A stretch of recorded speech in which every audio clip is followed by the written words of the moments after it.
You're about to hear a Badoo. There it is. Told you you would.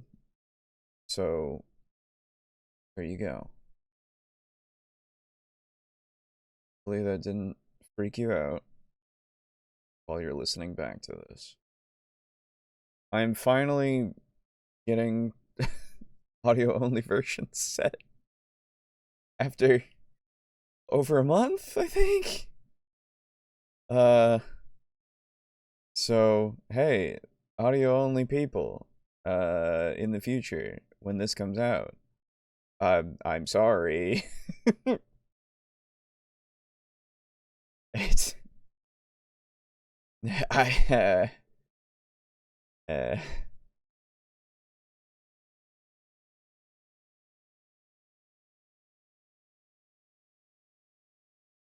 Okay.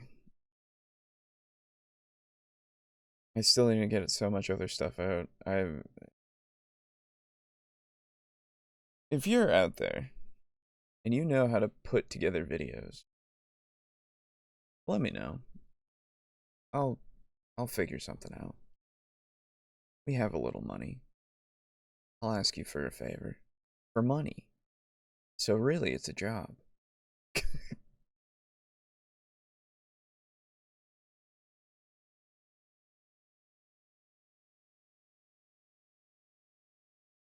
My boys are not here, and it makes me upset because Boo should be around. And Aiden said he would be a little late. That's fine. I don't know where Boo went. He was like here a second ago. Now I don't know where he is.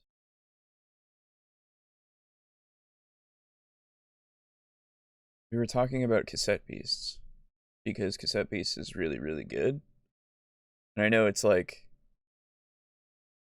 it's nearly a year after it's been released. And we started playing it. And, you know, that's the thing that's going on in tandem with Yakuza right now for digital distractions. But yeah, I know it's been a year. And I know everybody knows it by this point. But, like, Cassette Beasts is really good. I hope everybody bought Cassette Beasts at some point. Because that game needs to be just a success. I need it to be better off than Pokemon. This is something that I require.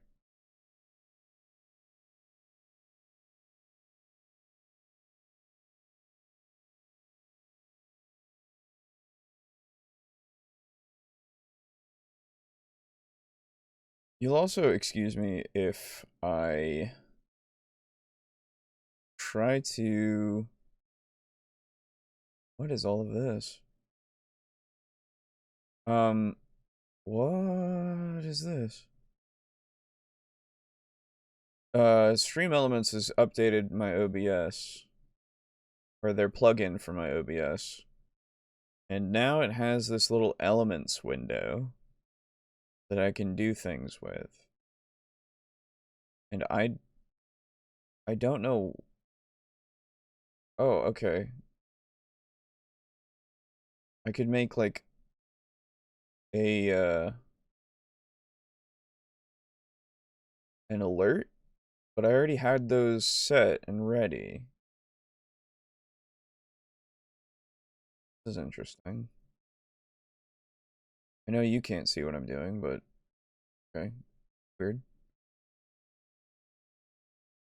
Anyway.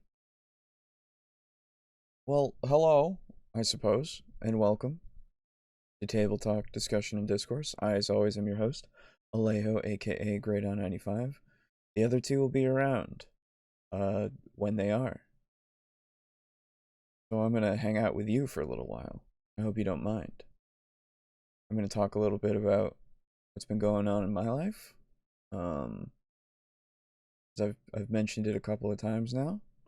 But I have a permanent, like, actual job now at the work that I've been interning at for the past 2 years, nearly 3 years. They finally hired me on. So now I'm in the position that I basically was in with a little bit more responsibility. And it's been pretty good. I've been happy with what I've been able to do. Basically, mostly what I do is document control out on the floor of the manufacturing building. Or I help with document control, I suppose. And I'm out there making sure that the documents are correct. Because, man oh man, there are many times where I go out there, or I've seen so many things of like scrap worksheets and all this kind of stuff that that are not the correct version. And they know that. But they know that that was a problem. That's why they have the position. So now I'm there. I'm doing it. It's a good time. At least I think so. I also like my department. So I'm happy with that. Also, I'm still on keto. And man oh man, does it work. It's crazy how much it works. I've lost like 20 to 30 pounds just from changing my diet. It's fucking weird, man. It's good though. I like that too. I'm happy. Once it gets warmer around, then I'm gonna start like going out and doing things in the world again. Like walking around and stuff. It's gonna be great. It's gonna be a good time.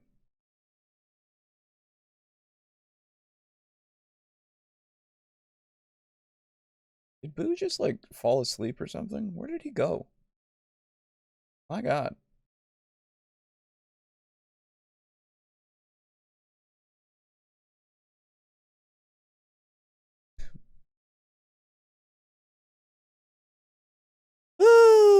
It's fine. Today though, we are going to be doing the final look at the demandments, as we have named them. Garibay's 10 bullet points. We have one left, and then I have a companion piece that we've talked about before. That was a video from How to Be a Great GM, aka Guy, about how anyone can GM, and it's pretty good for a companion piece, at least I hope, because fucking anybody can.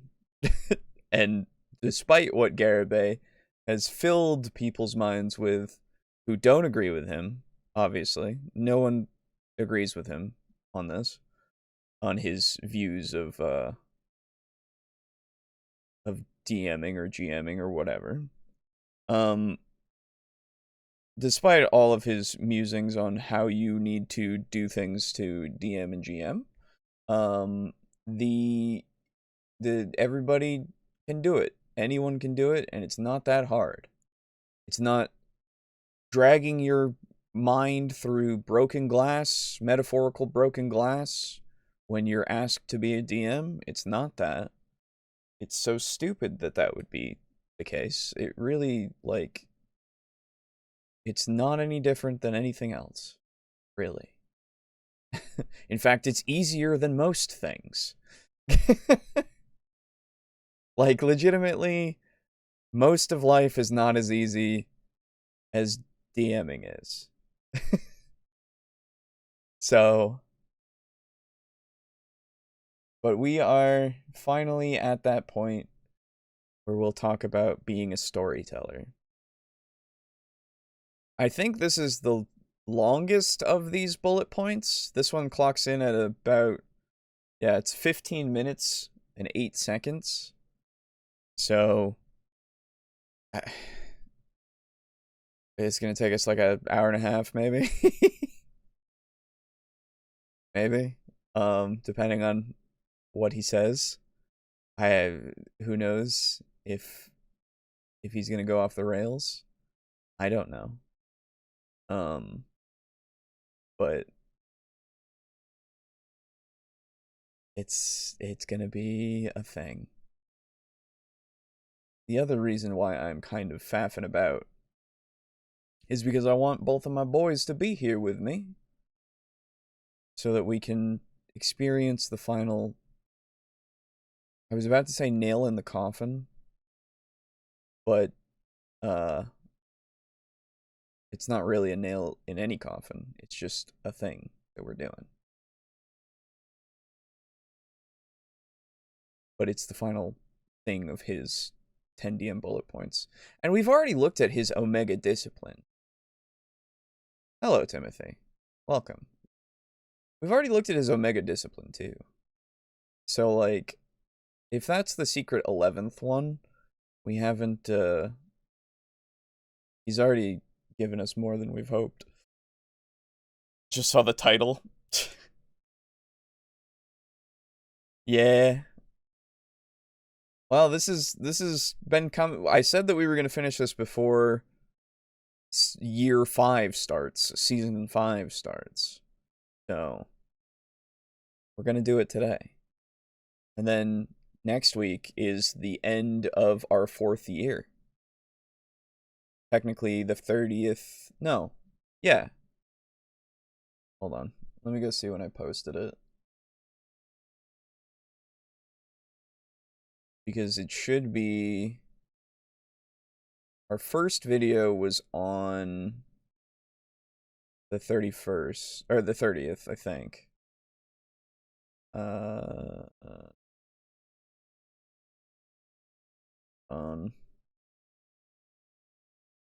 have 249 videos on this channel? Jeez. What have we been doing?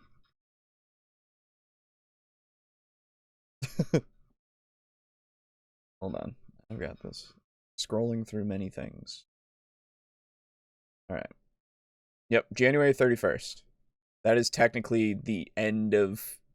Or that'll be the beginning of the next year. Whatever. So, yeah. It'll be good.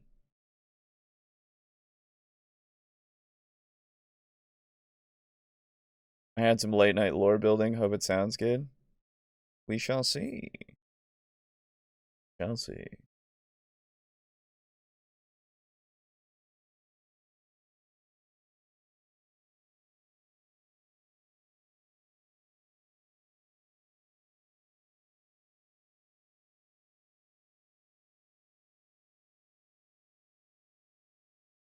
Let me give a message. Ooh.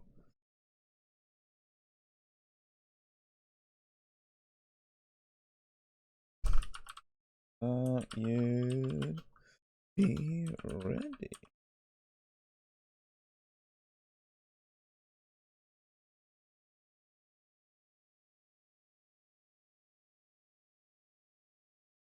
We're also hoping. Oh my god. Ow. Just Hello, as I say. Sorry. Hello.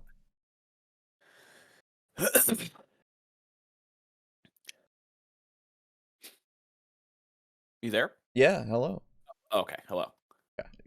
I thought you said hold on for a second. Oh, no, I said hello. Oh, hello. Sorry. Yeah. No, you're... I was wondering where you were. Yeah, I took a shower, and then since I had a little bit of time left, I thought I could get hot dogs done, but... wait, are we doing Garibay? Yes, it's not a Garibingo.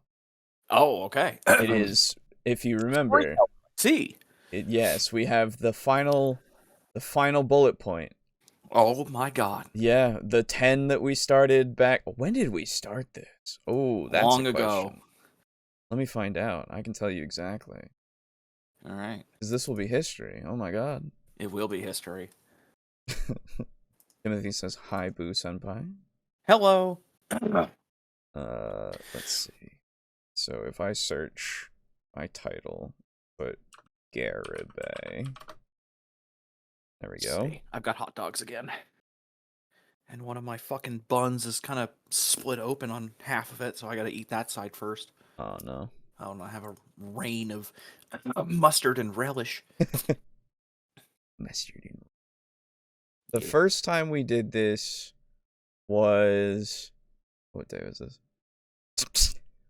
July 15th, 2022. Dear fucking God. That was the first. Oh, wait, no, sorry.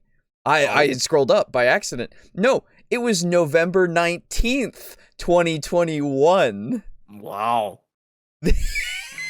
Man. These 10 bullet points, which we have done one or two at a time mostly, have taken us 3 years. Yep. To get through. It would have still taken that much time if we watched them all back to back. Oh, yeah. Oh, of course. Dear God. Wow. I didn't actually expect that. That's amazing.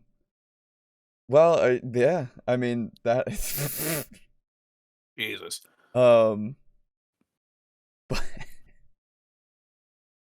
But yeah. So, how old are these videos? Good question. These videos are. This one specifically, I'll tell you. They're all pretty much around the same time, so I will look it up here. This was 2 years ago that this video came out. This one. So it was out in 2021. How long did he take to get all of these out? Yeah, Jesus. Oh my God. Yeah, so that's... Sorry, I see things on the side, and I see Dungeons and Dragons and Mean Girls 2024 as a title for his newest video from a day ago. So okay. Like, it's not the full title, because I can't see the full title. It's not telling me the full title, but, like, huh? Yeah, right? What the fuck? Okay. Anyway. So, yeah, Aiden will be here in maybe a half hour, so we might get through, like, 2 minutes or so. Yeah. So, don't you worry. It depends on how fucking scuffed it is. We'll see. But let's get to it. Let's begin with the final bullet point. Oh my God. In these what are we gonna do after this? Oh, continue Garibay bingo. I mean, yes, we've peaked. It's true. Yeah, it's never gonna, like, you know. Yeah, I mean, 4 years. It's been a good run. We're never gonna come back from this. That's right. That's true. After everything we've heard, what could be left? Storyteller. That is what we are on. So, let me introduce you and welcome you to this man, J. Scott Garibay, with his video called Storyteller, parentheses, Dungeons and Dragons 5e, and parentheses, the Dungeon Master Bullet Point Problem. Yes. The final one in this series. At least for us. You know, you think, do we have any new people in the chat right now, or no? No. Okay, never mind then. I was gonna say, if we had any new people, we could explain the whole thing with it, but well, we can do that for future people if they just come on to this at some point, I suppose, if you'd like. Well, dude, no one's gonna watch that. What do you mean? Nobody's gonna fucking find us. What do you mean? Yeah, we'll never have a day where we fucking blow up. That's true. You know what I was thinking? What? We should do a podcast episode for April Fool's Day on one of our own episodes. We should. Like one of our older episodes and see how fucking awful it is. Do it from the very beginning. Oh, man. Yeah, dude. We'll never run out of content. That's right. We'll just review our own shit, and then we'll review our reviews of our own shit. Be great. Yeah, I love becoming an Ouroboros. Hell yeah. But yeah. Yeah, the full list in order that we did was host. You gotta buy a house. That was the first one. Guardian. And then it was guide. And then it was cartographer, librarian, historian, writer, actor, arbiter, and finally we will get to storyteller, number 10 itself. I'm very excited. So, you know, I've never known how to tell a story, apparently, until now.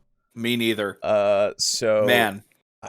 I'm ready I've also never known how to write, so... Right, exactly, There's right? There's that too. Not until he told us. I mean, what were we before Garibay, really? What were we? Nothing. That's right.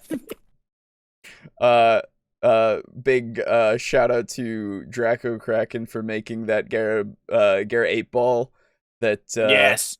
That has I'll bring it up actually, that has the Church of Garibay front and center. It's fitting for this in this reading of his latest teaching. Where is it? There it is. And then let me get it up on the screen. It's a window capture, I believe. Yes. And then do new Garibay 8-ball. And then for some reason it needs to be like that. There we go. There it is. In all its glory. Garibay 8-ball. And what is the quote this time? Let me tell you. Rather than worrying about that, buy the Lego D&D set. God damn it.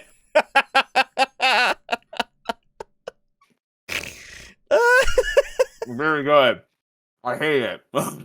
There are 30 of these. If you're in our Discord, you can also have access to our Lord's knowledge for any question that you have. Yes. So very helpful. Go and much wow. That's right. So all right. Enough stalling. Yes. Let's get to this.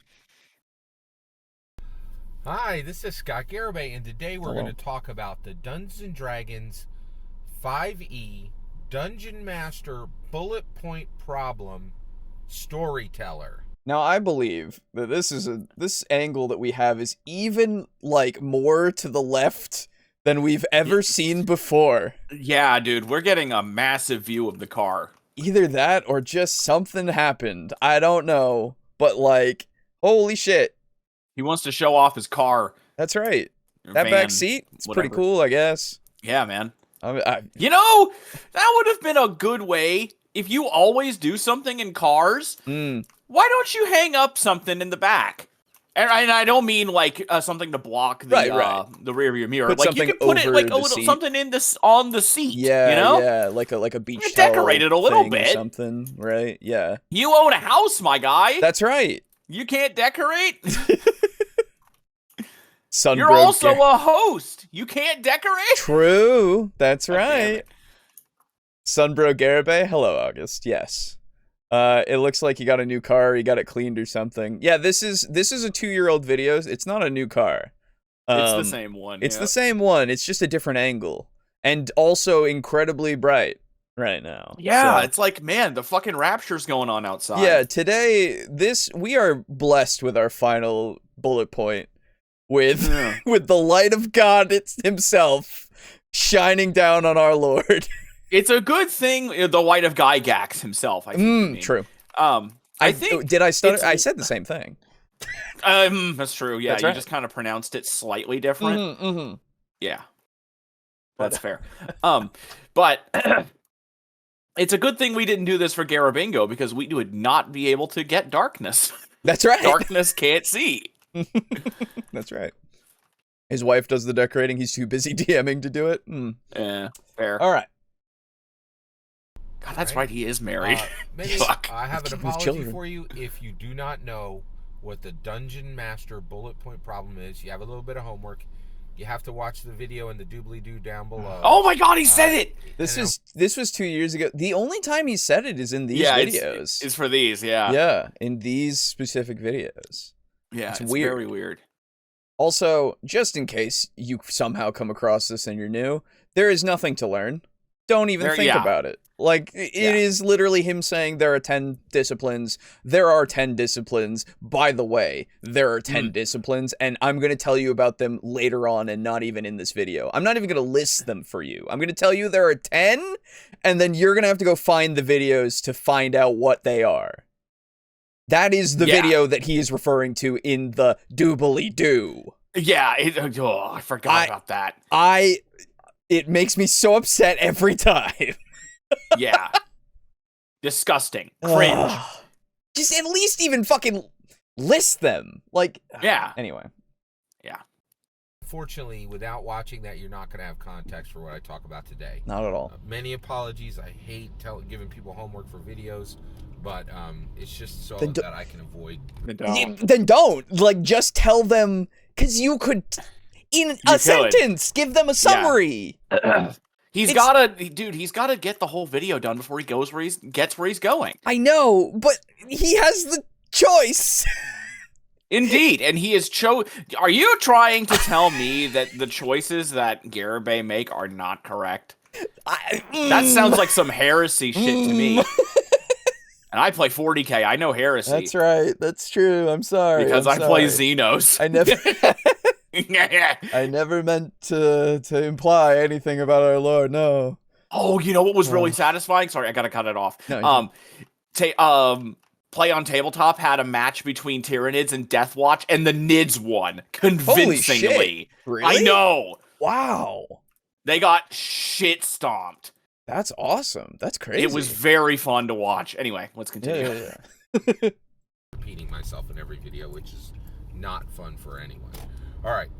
So let's talk about the Dungeons and Dragons 5th edition Dungeon Master bullet point problem storyteller instance. Yeah, right? Thanks again. So one of the disciplines you are calling someone to that a dungeon master is called to master is storytelling. Okay. Now this is distinct from writer, right? Okay. You also need to master being a writer in order to be a good dungeon master. In order to be, and actually, you know what? You don't have to say good dungeon master, right? What? Dungeon master means you have mastered doing it, right? He's doing master dungeoning. Important part of the word, right? And so, like, you're not a dungeon gooder. You're not a I said it! You're a dungeon master. Oh my god! It's only for these. It's so nostalgic, dude. It has been a while since we've done one of these for a long time. For a while. Yeah, no, it's true, actually. Like, it's true. He said the line! He said the line! Yeah, It's been a long time, man. It really has. It's like coming home, and your home smells like shit. Yeah, it's like, well. yep, same old trash smell. Yeah. Called to master storytelling. Now, what is storytelling and how is it distinct from being a writer, right? Well, storytelling is telling a story in the space you have, and also layering stories within a story, especially for dungeon mastering, okay? So what do I mean by this? So first of all, when you are a dungeon master, you are going to have an adventure, okay? Yes. Now, the reality is, increasingly, I like to make sure that each session is succinct and is kind of a bottle episode. It's contained in one, right? Sure. There's a quest. The player characters go out and they complete the quest. They receive their reward. Okay. And of course, as a dungeon master, you don't always get that capped into one session. It might arc over 2 sessions, but generally, Jesus, if we were playing Garrett Bingo right now, I'd be like, oh yeah, this is an agreeable take. Yeah, right? Because I'm just like, yeah, that's true. Yeah. Is this the first time we've learned that he likes to play episodic games? Yeah, I think so. I think it might actually be. I don't remember him ever saying anything like that. So yeah, that's very interesting to know. And like, if that's how it works for you, that's great. Yeah, it's a good. Hey, it's definitely a way to play. Yeah, and not a bad way to play either. Nope, not at all. Not at all. It's kind of tricky to handle because sometimes it depends on your players a lot of the time. Right. Where, you may want to do an episodic style campaign / adventures, but depending on how long they take to do whatever it is they want to do, sometimes it doesn't really work out. Right. And he's even saying, like, sometimes that doesn't work out and, you can't get that all the time. And, like, I feel like thinking of things in that way can help you with session by session basis. If you really want to run things, I suppose, not with a grand sense of like this is the overarching quest, And then this is just a quest. Yeah, exactly. You have a quest, and then once it gets done, we'll move on to the next quest that will branch off from this one. Or maybe be completely unrelated. For sure. Exactly. And it honestly kind of feels like what I intended the beginning of Devils and Dice to be until the plot came in. Yeah, and it works. It works to get you situated and understand like the players and how they're going to act as these characters and everything. And what was it? What was I gonna say? Establishing characters and stuff. But the episodic nature can really help you as well, because in between the session, if you have the plan of this session should take this long for the quest that I have prepared, and if it takes longer than that, well, you have a little bit more time to, do the next one, like between sessions. Like you can prep it in the meantime. Exactly. So it can really help you with your time management as well, and prep management. So it's a good thing. Although it's hilariously, this still doesn't really have a whole ton to do with what he's actually going to be saying. Maybe we're basically just talking about how this is how you can do episodic shit. It could lead into how he does his storytelling, which I assume it will. I just don't know. We'll see. I don't know. Yeah. Learning in a Garibay video. Oh my dear Alejo, your jokes are getting better every day. He's really not a master at teaching. True. He's really not. I want to tell a story within each session, okay? And pacing is incredibly important. Pacing is important for stories, right? I agree. Also, stories have beginnings, middles, and ends. Yes. They also, almost all stories have humor. It could be very dry. It could be subtle humor. Some of it's sometimes it's boisterous laughter, right? And stories have stake, right? They have steak? They have a steak. They have a steak, not steaks. A steak. Please. I know what he's I know what he's trying to say, but that's I do too, funny. but like, come on, man. It's just kind of funny. Clearly you're not a writer if you don't know the difference between steaks and steak. One is delicious. Or steaks and steaks, I should say. Right. One is delicious and one is for hunting vampires. I know. Indeed. But okay. Yeah, we're the humor comment not always. Not always. It usually winds up coming in at some point, but I wouldn't even say mostly. Like humor isn't necessary. It's not. So like hell, fucking history is a story, like even itself, but it's not necessarily like funny. It doesn't have any humor in it. It's there to tell you the series of events, because that's what a story is. It's just recounting a series of events, right? But it doesn't need, like, you can take it as funny in some instances, sure. Yeah. But it doesn't need to have it there inherently. Yeah, like the story, a theme or a plot that really feels like it wouldn't need it almost at all, depending on the circumstances, would be like a political drama. Sure, yeah.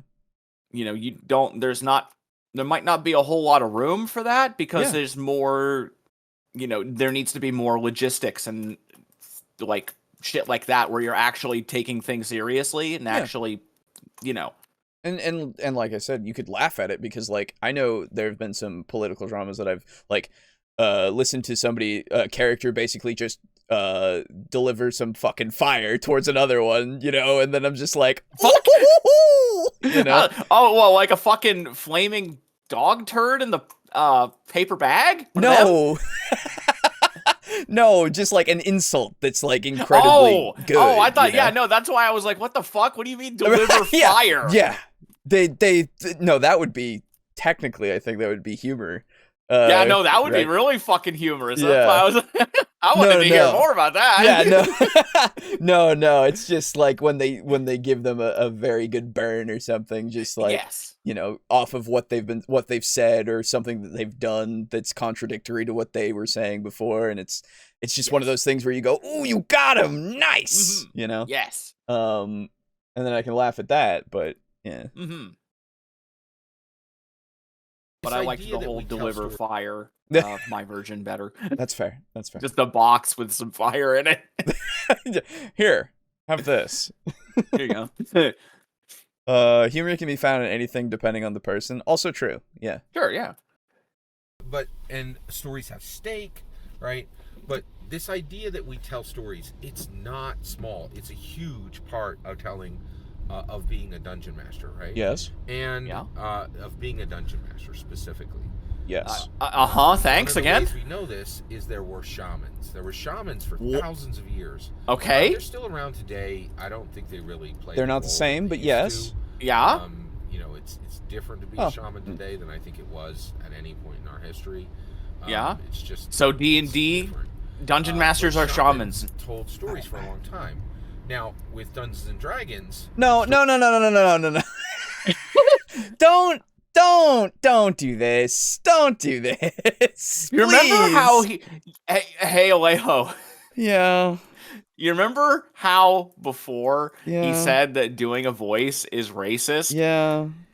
I'm willing to bet that fucking comparing a dungeon master to a historical and cultural figure of great import in certain groups of people is very racist. I just because it's is important. Very fucking what is the term where you make something less than it is? Oh, subtractive. Reductive. Reductive. That's it. It's very reductive. Like holy hell, it feels that way, and I don't think that's what he's intending. But man, no, I know he doesn't intend that. He would never say anything bad about D&D. We know this. Well, that too, right? Like for fuck's sake, I know it's like okay. Storytelling has been very important to us as people, as humanity, as right? humans. Yes. But I like what we do in D&D is nowhere near the same as what a shaman was telling their tribe in whatever time. Did you just assume that shamans are only part of tribes? No. I know. But I know exactly. Whatever. Yeah, exactly. Whatever importance that they wanted to convey with their story is more about like warning people about something or giving them a life lesson of some sort. It was instilling morals and ideas. Yes. And, carrying traditions along. And it is important to that core of those people that are listening to that person. Yes. What we do, more often than not, is just make a fucking silly thing that we like to play that's fun. Yes, it can be deeper than that, for sure. I've heard of people that do things to mirror certain events that have gone on, and see where they would lie and try to understand where other people would lie in those events, right? Through role-playing, which is a powerful thing that you can do, for sure. But it's not to the same extent as surviving, I guess. Yeah. It's good for understanding, but it's not the same as like, cause you could do that without D&D. Yeah. Right? Like you could understand somebody and their point of view without playing D&D at all. So unless you go farther into it, I hope you just don't mention that again, Garibay. That would be nice, but I don't. But I don't need that. You don't need the shaman's tales in your life. I don't need. Do you really think you're that smart? Fuck off! No. No, I don't need Garibay recounting to me why D&D is like fair. shamanism. I don't need And it's this. not even like shamanism. I know, and that's not what he's saying yet. Part. I know, like that's not even what... I know. God damn it. It's not even what he's saying, but it's just weird that we would get here. It is weird. It's weird how we would get here, and I don't know where we are. And we're here so quickly, too. We are. You had me in the beginning of going, yeah, okay, yeah, these are fine. And now I'm like, Now but we're in why? a whole... We're not just in left field. We're in a whole other field. That's right. I'm over here going, hello. Other gentle degens. Hello. I'm over here now going, what did you mean by that? What did you mean? God damn it. But we'll get there. Yeah. So, Aiden. Aiden. Hello. Did you know that if you're a dungeon master, so we're doing the 10 bullet point problem. You probably already saw it in the title. One. Yes. The final one is Garibay? Yes. yes. Oh God. Yep. It's the final It's not one. Garibingo though. It's the final Garibay. But did you know that dungeon masters, being storytellers, are very similar to ancient shamans that would tell stories and pass on life lessons and warnings to their tribes? Did you know that? Because we tell stories, and shamans used to tell stories? Yeah, well, Garibay, I will do you one better. I will agree with you, actually. We kind of are. That's because the role of a storyteller is one that is in kind of like all societies. I agree. Humans generally tend to enjoy stories. I agree. We enjoy having our imagination exercised. I agree. And that does... It's not on. It's D&D isn't on the same level as what the importance of their stories to those people are, though. I don't think. Yeah, that's the thing. That's what we were saying about it. I was going to try to find a way to lead into that. I understand. I understand. However, do understand, Alejo. Yeah. That I am on 6 hours sleep cumulative over 2 nights. Okay, that's fine.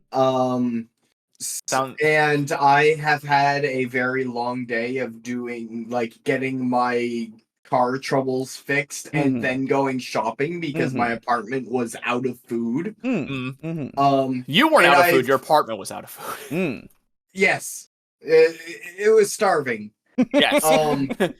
It's a good thing that your brain remembered to do that. Yeah. Yes.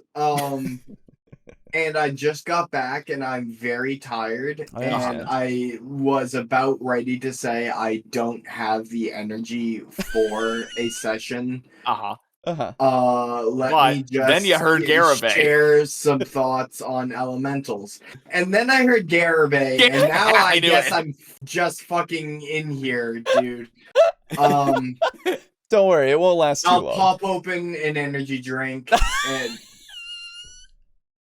oh my man. This is what we do. I know.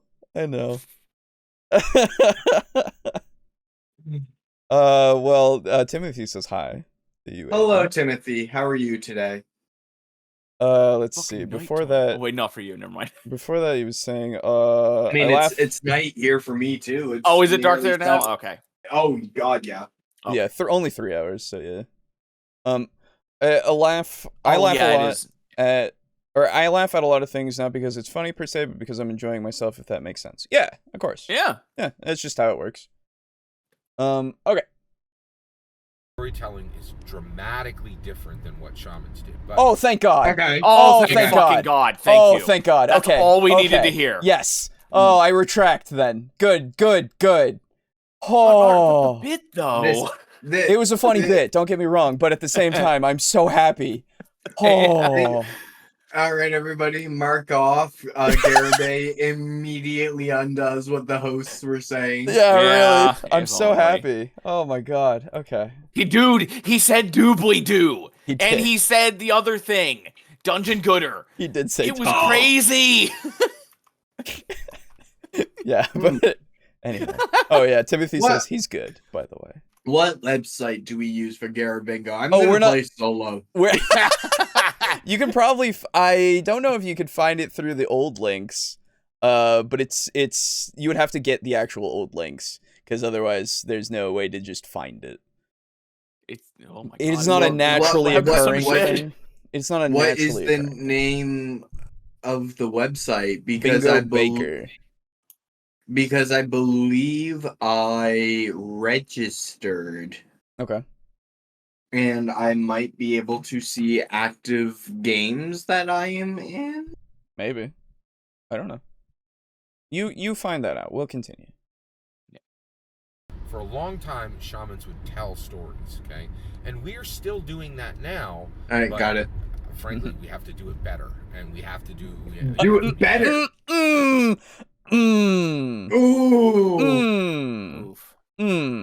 Don't like that one, but okay. Yeah. Cool. Better at it than shamans ever were, right? Than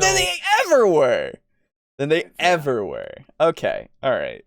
Well, I mean, they're just fucking living in mud huts, man. Right, exactly. How good at talking could they possibly be? Exactly. You remember fucking Plato when he started telling all his stories? Yeah, he's a fucking rube. Fucking hell. This guy. You know, honestly, saying that hurt me more than when I said stay skibbity.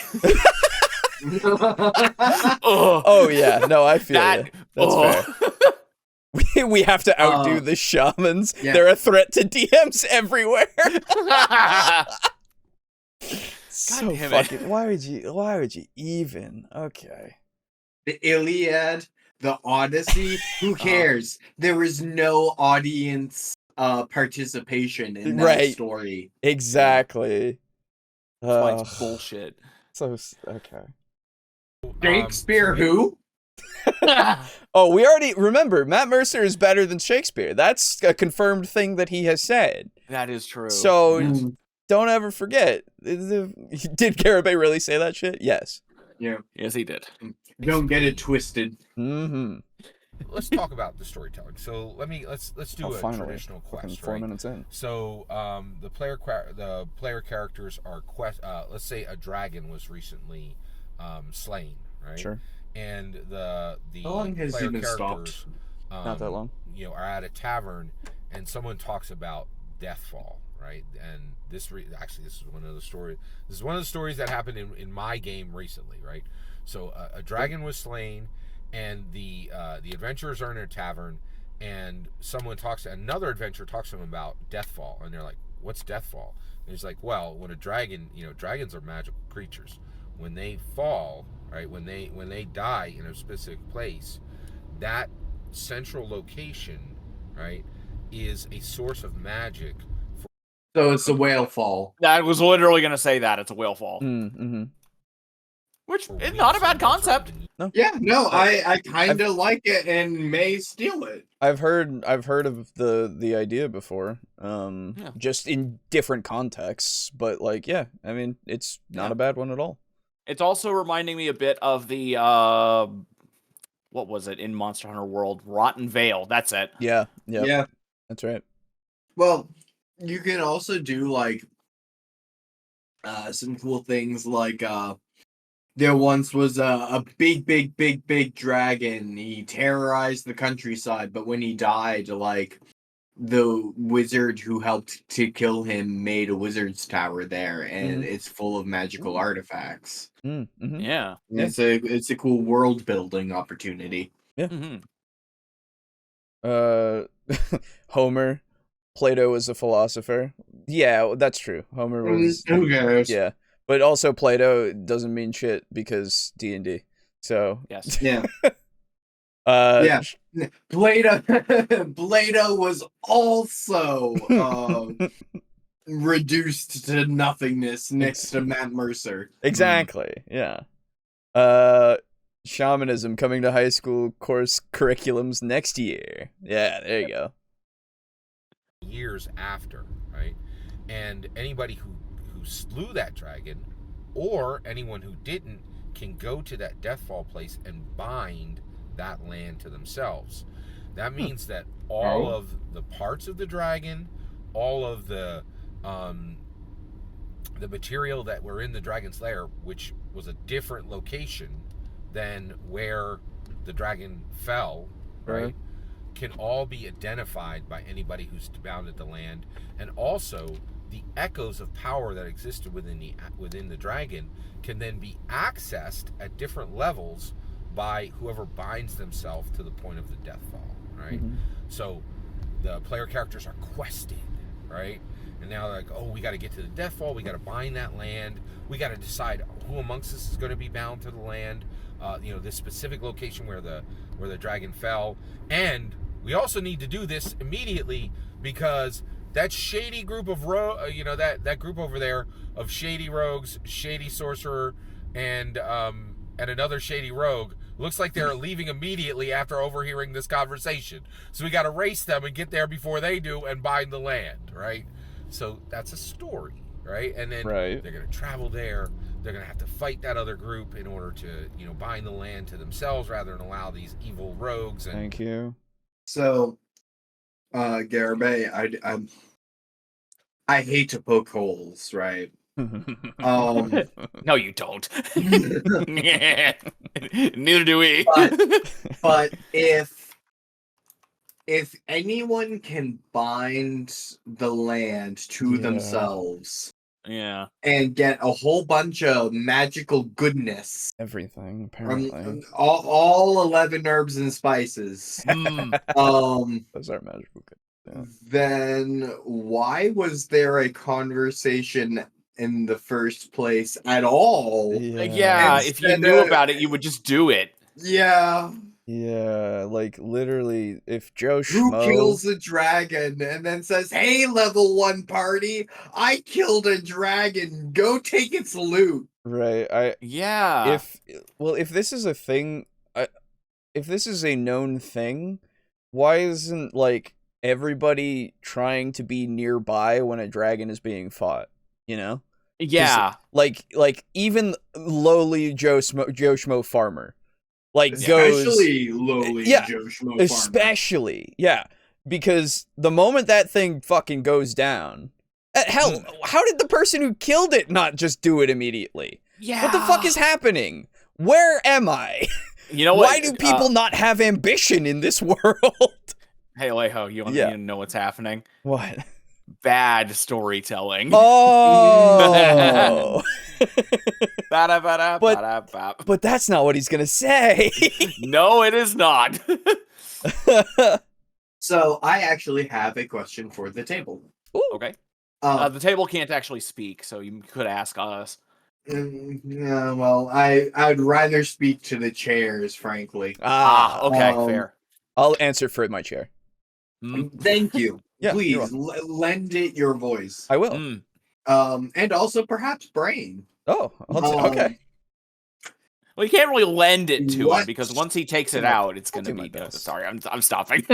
What do you think Garibay's take would be on bad storytelling today? Would he say, in comparison to bad storytelling shaman times, would he say we have had hundreds of years to learn and hone stuff? How dare you not apply the lessons of your forebears and be a better storyteller? Right out the gate, how dare you? Or would he say it's better because it's new? No, I don't think either of those is what he would say, because remember, his opinion on every work that's come before is nothing compared to what has happened because of D&D. That is true. That is true. Don't ever forget, we learned this. It's like all art, all science as well. Yes, art and science, because of D&D being the omega discipline. Sorry, DMing being the omega discipline or something. I don't remember which specifically, but it's one of those. The Sigma discipline. Yeah, exactly. It's above Isaac Newton who? Right, exactly. It's above everything, because without a good story, Your science means nothing. Your art means nothing. Everything. Do you think Garibay thinks that an evil person could be good at D&D? Yes. Like someone who is actually no. themselves I don't think so. corrupt. No, I don't think he would, because he's very religious as well. Yeah. I think. Yeah, but I think he thinks D&D would purify them. No, I don't think so. I don't think he's got that. Like fucking Galmaraz. I think he would think that they would corrupt the material. You know? Yeah. Like when the person runs it, that they would just corrupt it and corrupt other people through it. I feel like that's where he would go for. Yeah, I can see that take. Yeah. Yeah, I can too, and it makes me sad. That's a good take. Wait, I'm sorry. No. That sounds on brand for Garibay. I know, and that's what makes me upset that I immediately thought of it. Yep. It was like when I thought of him talking about Twitter instead of bad things about D&D, because he can't say anything bad about D&D. Right, exactly. Exactly. I'm like, God damn it, I hate that I'm right about this. It's just, I know who this man is, unfortunately. Or at least the personality of this man on his videos, which doesn't seem to change. So, I just want to say, yeah. Now that I have also watched through the Friday the 13th movie franchise, we're most of the way with you, right? I already felt bad for you that those movies lived inside your brain. Yeah, but I hate to hear that those movies have a roommate. I don't know about a roommate. I think Squatter is probably a bit better. Yeah, I didn't welcome this in. To be fair, this was shown to me and stayed. Yeah. Yeah, Who was responsible for this? Was it Juice? It was Juice. It was Juice, way back when. Yeah. Juice from Master the Game. Yes. Man, Juice could not have known what he would have. Nope. No, I don't think. Well, I think he had a somewhat of an idea, but he didn't know what it would become. Yeah. Juice spent all day raking leaves. And then before he went back inside, took a drag off a cigarette, and then just kind of absentmindedly threw it in the pile. Yeah. Is this dragon well known? Well, you would assume so, right? It's a dragon. Yeah, and like I can't imagine that just any fucking random dragon would have this kind of an effect. It's probably got to be a powerful one. It has to be, right? Exactly. Like adult at the very least. At the very least. If not ancient. Yeah. Greetings, fellow Garabites. Hello, Pizza Funk. Oh. I am anointed and purified in Gygax. Thank you, Lux. No. All right. Hello. Okay. Would you say that his point thus far has been D&D is more than a game? Not yet. Yeah. I don't know. I wouldn't say so yet. No. No. I know you're doing your personal bingo. Dude, I have a shit card. Sorcerers to do it, right? And then also once they've done, they can go back to the same tavern and they can tell the adventurer, and say, "Hey, we did it," and then he can congratulate them, and they can have their celebratory pint of mead, right? Story, right? Well, story, not quite, right? Oh, this is where storytelling comes in as a dungeon master. Okay. So you could instead write of story listening. what I just wrote. Yeah. Okay. A good writer could write that. Right. What I'm talking about is storytelling. Okay. So the players leave the tavern at the town. Okay. Yeah. And they begin and they come out and first of all they one of them has been having problems with their armor recently. Got bent up really bad when they were in a goblin warren. Right. And one of them has a great plate of a great set of plate armor. Okay.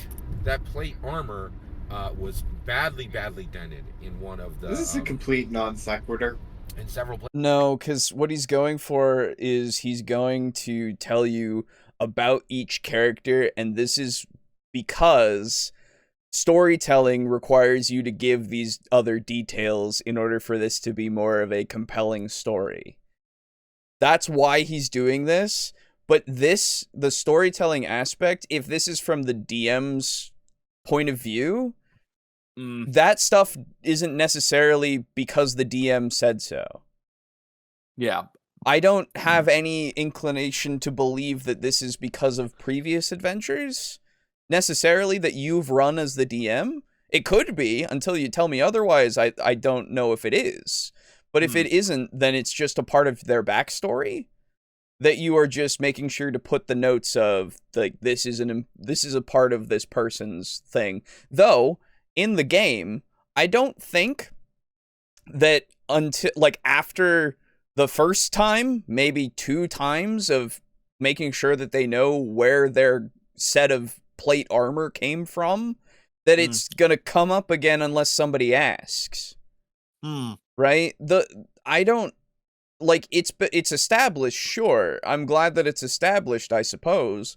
But is it important to the story? Right? Because if you're giving me a bunch of fluff that isn't actually important to the moment in time of which we are playing the game, then what am I going to do with it? You know? It'll either be, this is nothing, or this is foreshadowing. Or it can be, this is interesting, and I'm glad that you told me about it. And that's really it. Right? Yeah. But it really depends on the situation. Places in a Goblin Warren fight, right? Some rocks fell. And since then, the Dungeon Master has said, once per combat, I'm going to give you disadvantage on one of your rolls because your plate armor is, for one of the fighter, is actually damaged, right? So basically, you have this situation where you have this situation where one of the players has damage armor. Well, they come across a Tinkerer, okay? Yeah. And the Tinkerer is there. You're going to give them an opportunity. The Tinkerer's like, hey, we're going to spend half a day here, but I'm going to take off your entire, plate armor. You guys are going to go over there and sit in that nice glade, and I'm going to spend the entire morning hammering and getting your armor fixed, right? Nice of him. Well, while he's doing this, he's working really hard, and the player characters start talking to the Tinkerer, okay? Now, this is where being a master storyteller is critical. Oh, okay? thank God. What you find out when you start talking to the Tinkerer is that he's close to retirement, but he doesn't know what to do. And the reality is, he's going to get shot. Not a very good Tinkerer, then. Yeah, I was going to say, if he's not useful in his work anymore, then I guess he can go and live on a farm. Or the great farm in the sky. I don't know. He doesn't even have an apprentice? Yeah. Like, he's not kind to pass on his knowledge? Okay. But anyway. I don't... Yeah. Why is the party wasting their time with him? Why was the conversation, I don't know what to do, and then the party just goes, understandable, have a nice day. Yeah, I don't, like, you are telling me this story about them being interested in this Tinkerer, but I don't know why. So well, they were just bored while they were waiting, I think. So the glade is right next to his Tinkerer shop, is what? Yeah, I guess so. Oh, it's right there. Oh, and he's working outside with stuff, I guess? I mean, he's just hammering metal, Tinkerers are wont to do. Tinkerers are... But my question is, why the fuck is this random Tinkerer out here in the fucking woods with his anvil and his forge and shit like that? Where we are. Yeah. Like, if we are out in the woods, that's fine. I need to know more about the Tinkerer and everything.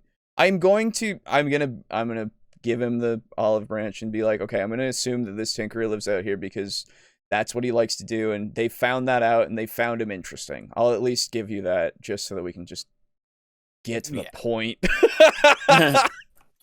Hey Draco Kraken, here late, no Garib 8 Ball 8 update. You're good. Don't worry about it at all. Yeah, you're good. I had to ask because not all dragons are known, even strong ones. That's fair. That is fair. Yeah. But for this kind of thing, you would assume that it has to be a well-known one. It has to be. If it's terrorizing everything and they had to bring it down, then yeah. And it's powerful enough to affect the very land that it dies in. Yeah, exactly. There's a lot of factors here that need it to be known. Yeah. To do, and the reality is, he's talking, and he starts talking about this woman 2 villages back, right? The lady who makes the herb butter in a small town, right? Well, for the last 3 days, while the player characters were in that town, they had that herb butter, and they said, "This is some of the best herb butter I've ever had. Who makes this?" And they're like, "Oh, that's Salifel." And so the point is going to be that the world is alive because things are connected. Yeah, that's the point. And they do stuff, and like you can met find a character in a town who does stuff, and somebody else also knows that character. Exactly. You can find connections. That's what makes you a master storyteller, is that you have connected the world's NPCs. Yeah. So it's good to do. Yeah, it's nice to do. Definitely something that you can do for a lot of things. Absolutely. This is done in books as well. This is done in every piece of media, in fact. Where people know each other. Hell, in life, people know each other, and that's why they emulate it in all of the pieces of media. So if you're not gonna go, I hope you have more than just this, because we're over halfway through this video. And if it's not anything more than you're a master storyteller because you make your world living and breathing, then, my God, dude, when did you read a book last? I don't know. Like, legitimately, I've been listening to the Dresden Files over the course of a while. I'm on book 12, I think, out of 17. Apparently, there's going to be an 18 at some point, which I'm very excited for now, now that I'm 12 in. Well, I was excited for it before, but I only knew about it 12 in. But, like, in that, they introduce characters.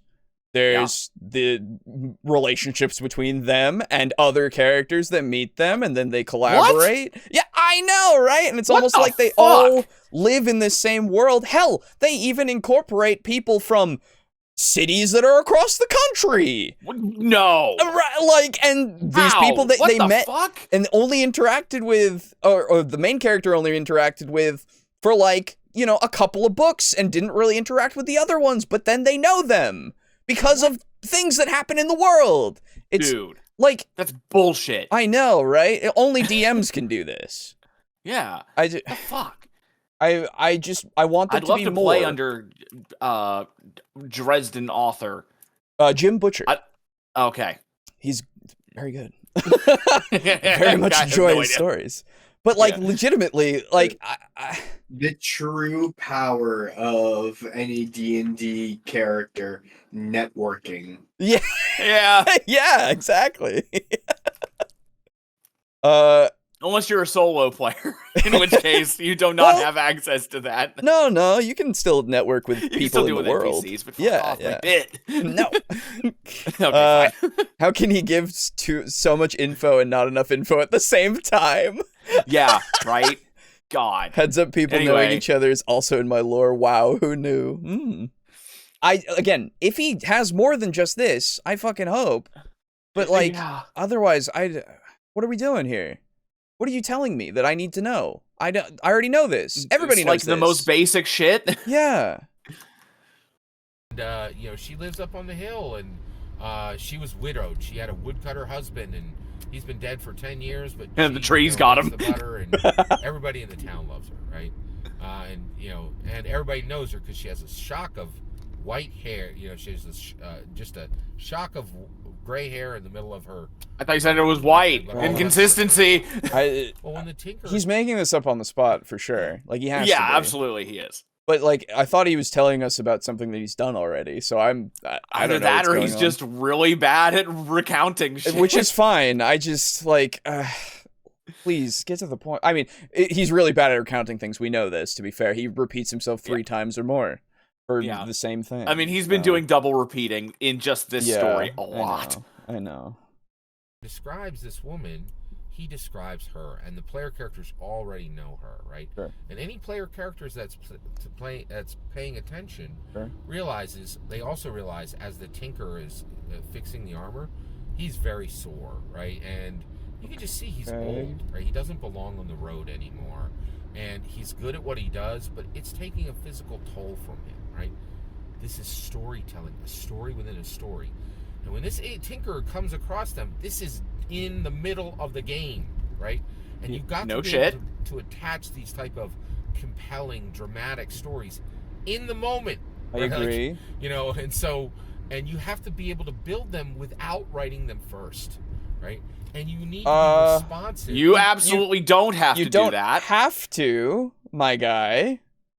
You can rebuild the road that they're gonna take if that's the road they're gonna take. Like, yeah, if you know the town, if you're gonna set it around a single town, you can easily write that. Well, even with his, remember, he has this style of the bottled quest, right? Yes. This session will be this quest, and hopefully we can end it in this session. That would be good. Mm-hmm. And like, again, good idea. Fair sure, enough. Go for it. Yeah. You wrote this quest down, I assume. You wrote out the steps and such. You could also write the NPC that they meet along the way somewhere in that quest line. You don't have to, for sure, but you also don't have to just wing everything. Yeah, insert something at random because you want it to be more dramatic or compelling. Also, I fucking love that he thinks that a tinkerer being old and a woman with white hair who makes herb butter and the fact that they know each other is dramatic and compelling. Like, it could be, right? It needs more than just their physical fucking descriptions. Yes, this is the thing. His recounting of it has left me wanting of reasons for me to care. Yeah, that's the thing. Like, please. But like, what I'm saying is, like, anybody could take this idea and flesh it out and make it work, right? Sure. He hasn't told you about how... No, he hasn't told you about how you as the DM should not just have the players be perceptive, but you can also find the player that has is perceptive, right? Doesn't have to be the person with the highest perception. It could be the person who is like always looking around at people to make sure that they're not in danger or they're not going to attack them. Like any kind of observant person that is like that while they're playing, and then say, hey, could you make a perception for me really quick or something? Or just give it to them if you really want to. Yeah, just give it to them. Right, exactly. Because then it would still require the stats.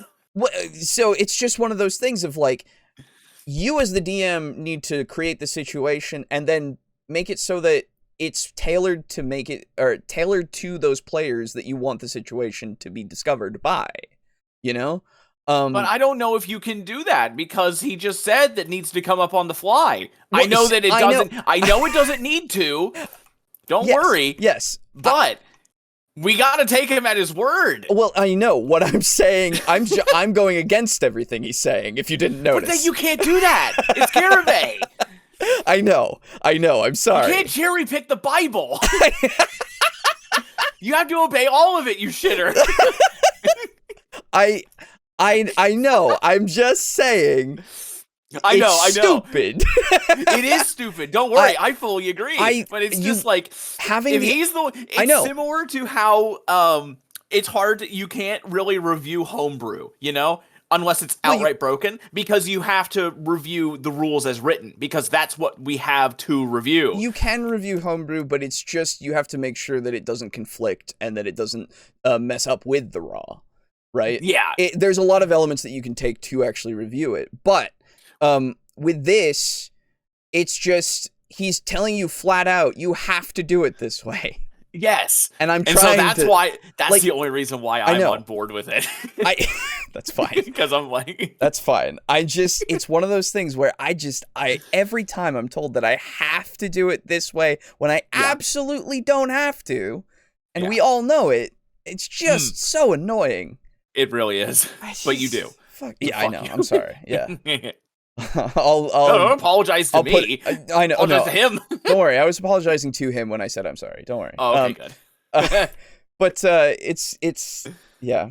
No, it's really bad. I don't know what the fuck, man. Because like you can do that. That's fine. You absolutely can. It's easy. I can. Yeah. It's easier for some than others, for sure. Anyway. Just ignore the fact that in Dis, not many people know each other. That's fine.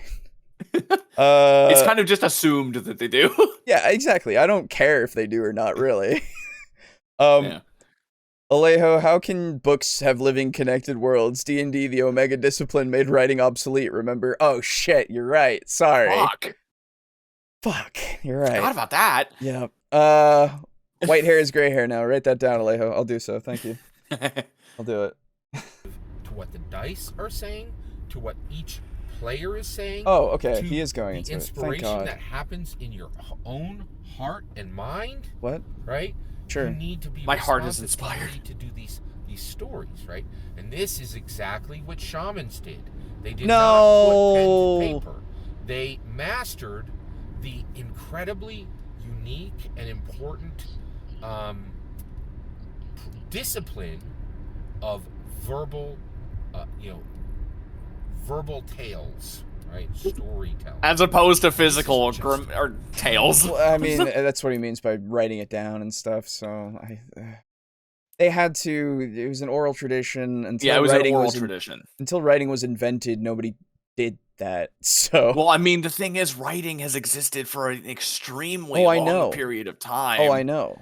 Believe me, I know. I'm just saying, it's one of those things where it's like, okay. Yeah. That dungeon masters are called to master.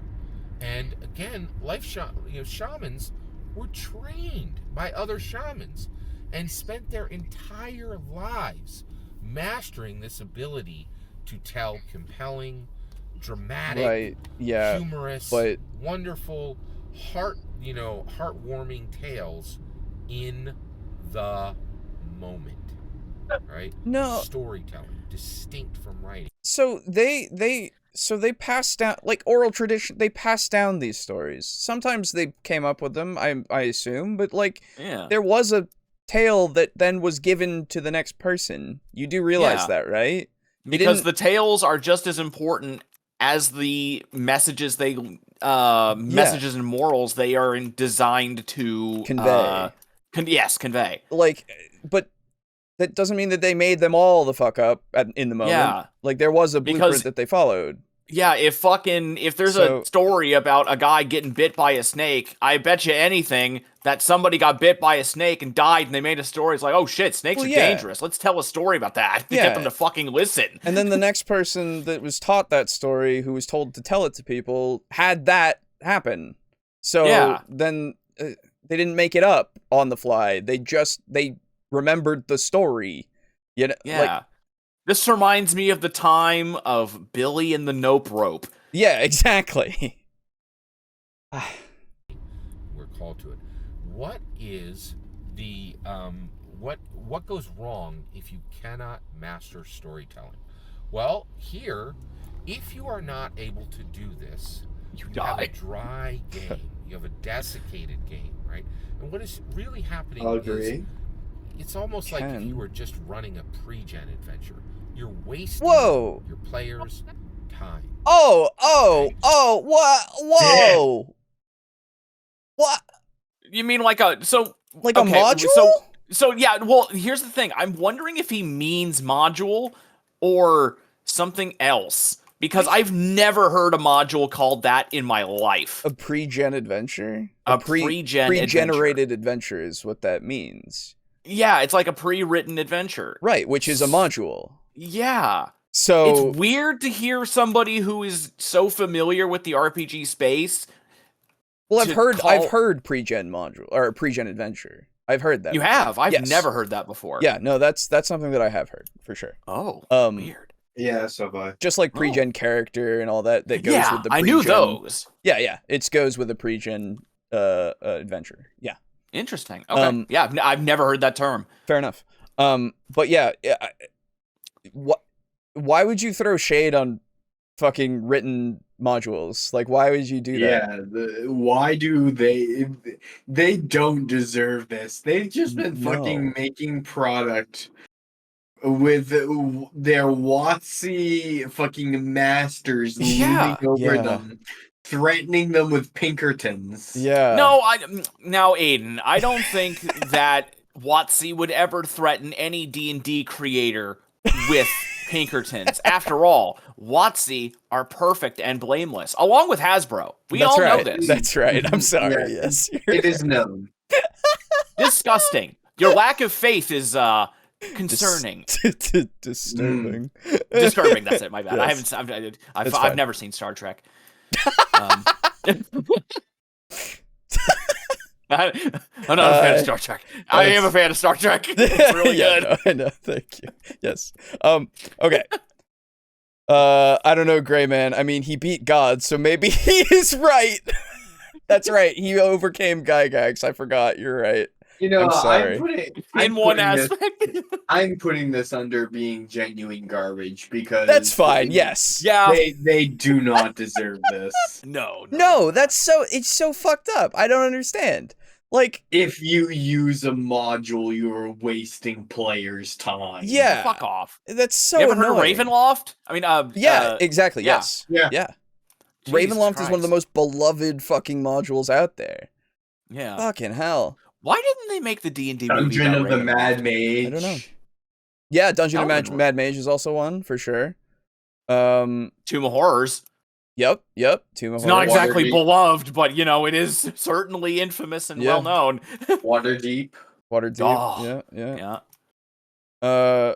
Starting to think he's just full of sawdust.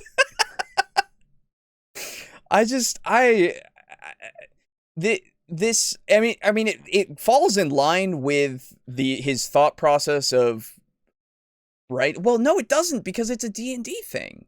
Yeah, that's the other thing I was gonna say before I made the joke about WotC not being, shitty. Right. Yeah. Why does he have a problem with monetizing your D&D content? Well, it's not that. He's always about that. Yeah, it's not that specifically, I don't think. I don't know why he would. Maybe he'll say something, but like, I don't know why he would think that you would be wasting your time. Yeah, with because you've got pre-written- professional writers now who have created these worlds that, they're also storytellers. And they hell- just wrote down the story. Well, I won't even say professional writers, because that is just it's unnecessary, and it's just like not a term that means anything, right? Oh Just no, I writers mean in for general. him. Oh yeah, For him, I bet he considers Sure. them to be professional. Yeah, he might have because they're the, writing official D&D content. Yeah, he might have the what is the fallacy, the authority fallacy or something? Something. Appeal to authority. Yes, appeal to authority. Thank you. Yeah, he might believe in that for this specifically. I'm not sure though. Yeah, But yeah, because like, I mean, we all know it. Fucking people that Joe Schmo who goes to write something might write something way the fuck better than a D&D official writer would, Yeah. And then they become a professional because they make money from it, because the word professional doesn't really mean much at the end. It doesn't mean much. It just means that you're paid for what you do. It means you. Yeah. But anyway, there should be a module about exploring a loft that has a bunch of ravens in it. True. Love ravens. Yes, ravens are sick. Yes. All right. Tell me why you hate. And why do you hate? In old days, who cared, right? If you lived in 1980, what are we going to do? You're going to turn on one of your 6 channels that were on television. You can read some of the books that have been written in the last 60 years. Yes. Right? Maybe you went out to the movies. The entire video game industry really didn't exist. It was just spinning up, and it was like Pong. But people In loved the 80s? it. But people were super into them still. Yeah, like have And you then ever it heard grew? of an arcade before? Yeah. In the 80s, my guy? Yeah, Come what the on, fuck? man. Okay. Dude, like, what are you talking about? Oh, go watch a movie? I don't know. You do know that Star Wars existed in the 80s, yeah, right? fucking Alien came out in 1979, my guy. Yeah, we had great movies. We had some of the best movies ever made in the 80s. Yeah, it's crazy. What are you saying? Where are we? God damn it, there it is. And, or, maybe a little better, but not much. There wasn't much there, right? Now we have 600 channels, not 6 on television. Right? Yeah, and there's still nothing to fucking watch. You Quantity literally over quality, boy. I was about to say he literally is into more is better. Oh my god. Just in general? Come on, man. Do you know what's out there right now in most of that quantity? Oh my god. No, you don't, because you don't watch it. You are admitting to me that you don't care about any of it. You only care about this stuff. Oh my god. And yet you still have those reviews out there of the movies and stuff, and you reference them all the time. But why would they matter? Why would they matter in comparison? Because he can use it. You can use them to springboard off of. I know, but like but then they have value. So like, why would he even give them that? Like, I don't know if they do. Things only have value if they add value or subtract value from D&D. Right. That's it. Fuck you. Oh, God. The Bible written so that way humanity could eventually make D&D. Yes, that's right. The reality is, and the other issue is, we are spinning into a new, because we as humans are becoming far more peaceful and are leaving violence behind. No. What? Oh my god. The statistics do support Garibay on this one. Okay. Fair enough. I don't know, man. Ukraine and that's the other shit. That's one place. Yes, unironically, yes. Yeah. Oh man. Okay. There's lots more than there has ever been statistically. That makes sense. Yeah, I suppose it's true. Right? And where we accomplish goals, and every minute counts. Right?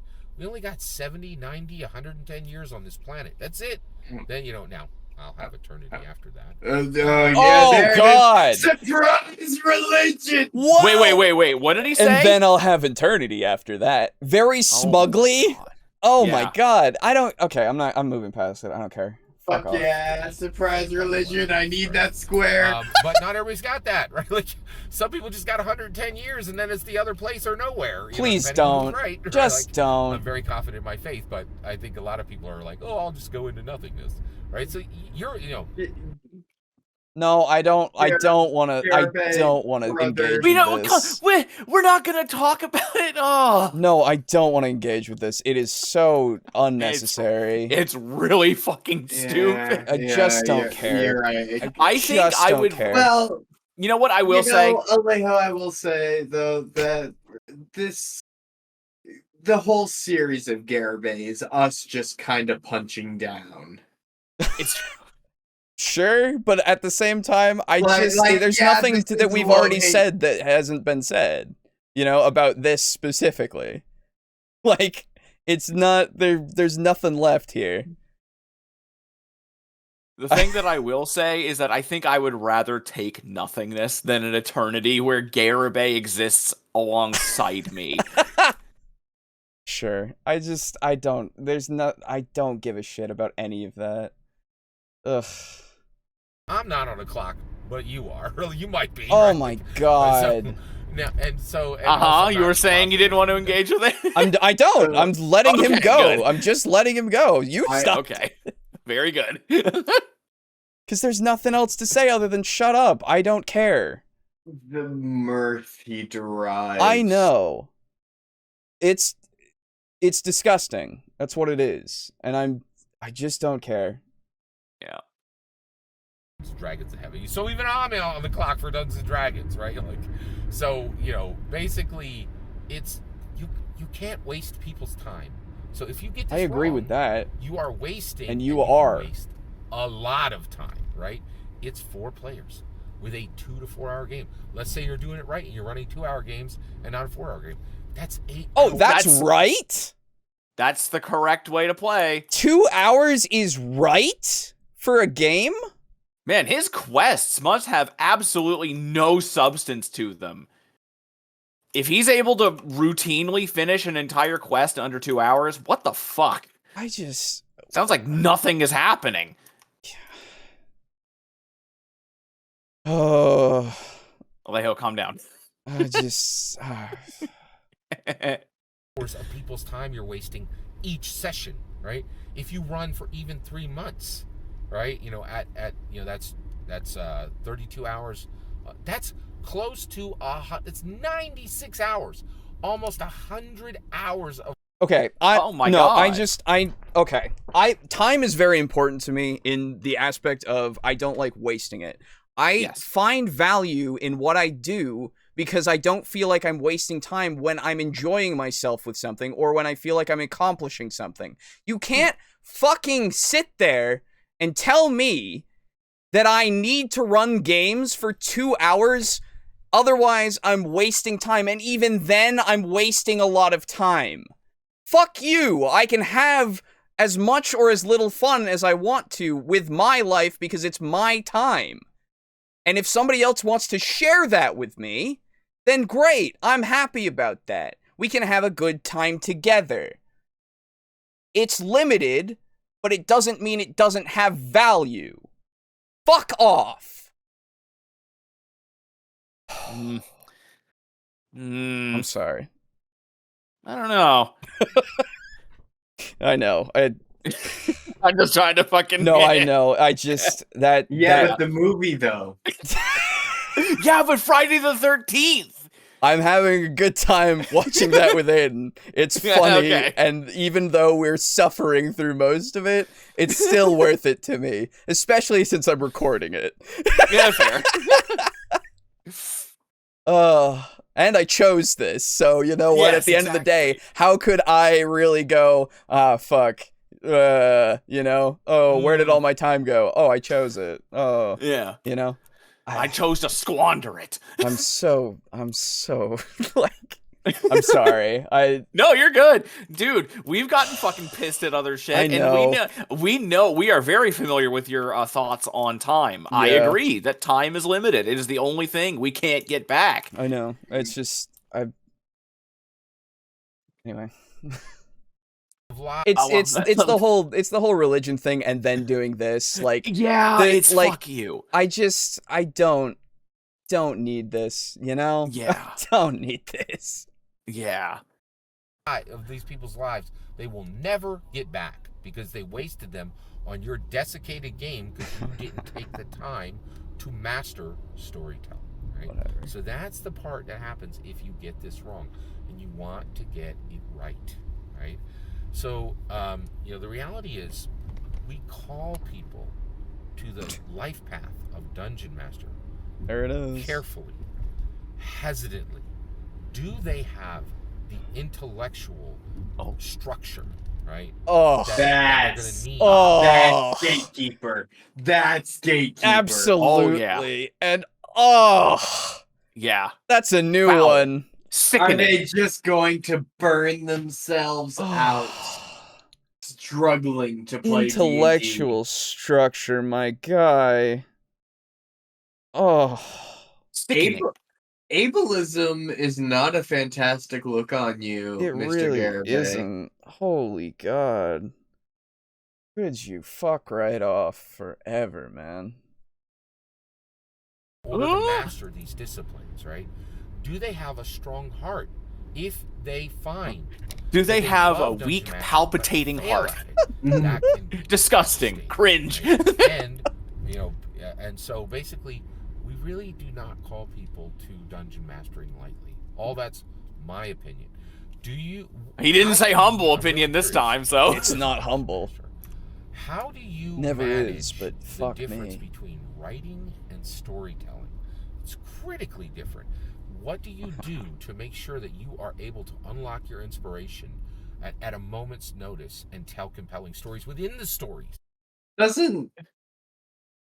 Doesn't Garibay have kids? Yes. Yes.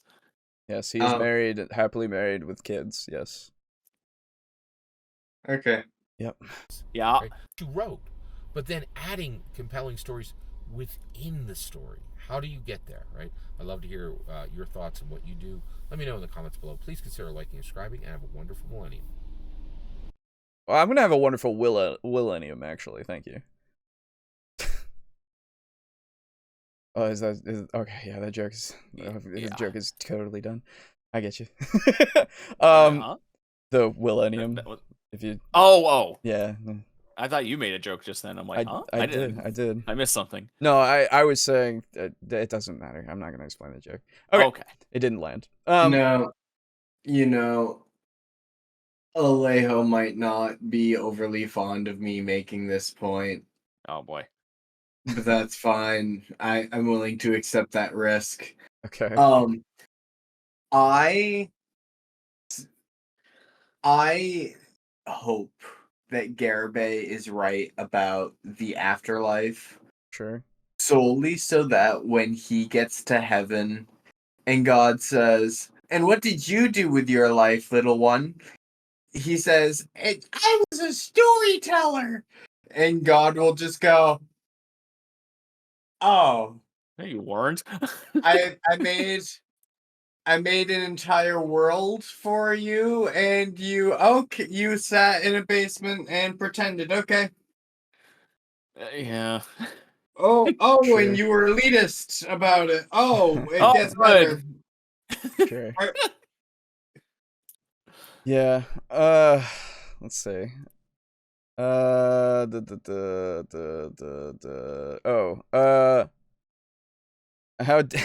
of course the Ravens will be saying nevermore. Yes, that's true. Yeah. How dare you talk about Pong like that, J. Scott Garibay? The two paddles are sad now. True. Bro, Star Trek The Next Generation was from the 80s. That's also true. The Star Trek before that, it's fucking 60s. Stop, Garibay, abort. He can't abort, he's Christian. Ba-da-ba-da-ba-da-ba. Sorry. Thanks, but I'll stick with Viridi. Fair enough. Viridi is fun at least. Yeah, I'm okay hanging out with Dionysus. Fair. Yo, dude, you get to hang out with Dionysus? That's fair. Nice. Nice. Well said, Alejo. Thank you. So it wasn't said, it was yelled. Shit, YouTube ate my message before the last one. I didn't. Oh, it's fine does not refer to Garibay. Gotcha. Fuck off, Garibay, says the disabled person. There you go. Yeah, I just, in context with Garibay and the religious talk, it's just that he uses it as a fucking weapon.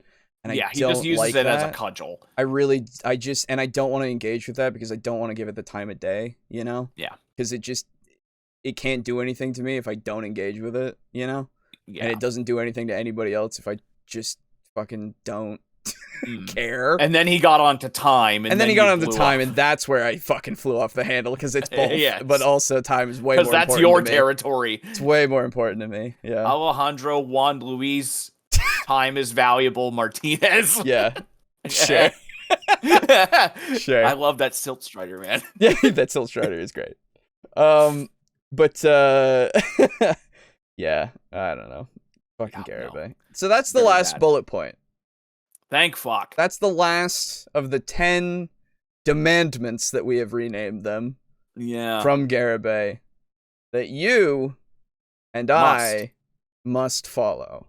Yes. Apparently. To be a dungeon master. You gotta be a shaman, my guy. You have to be better at storytelling than a shaman. Yes. So stupid.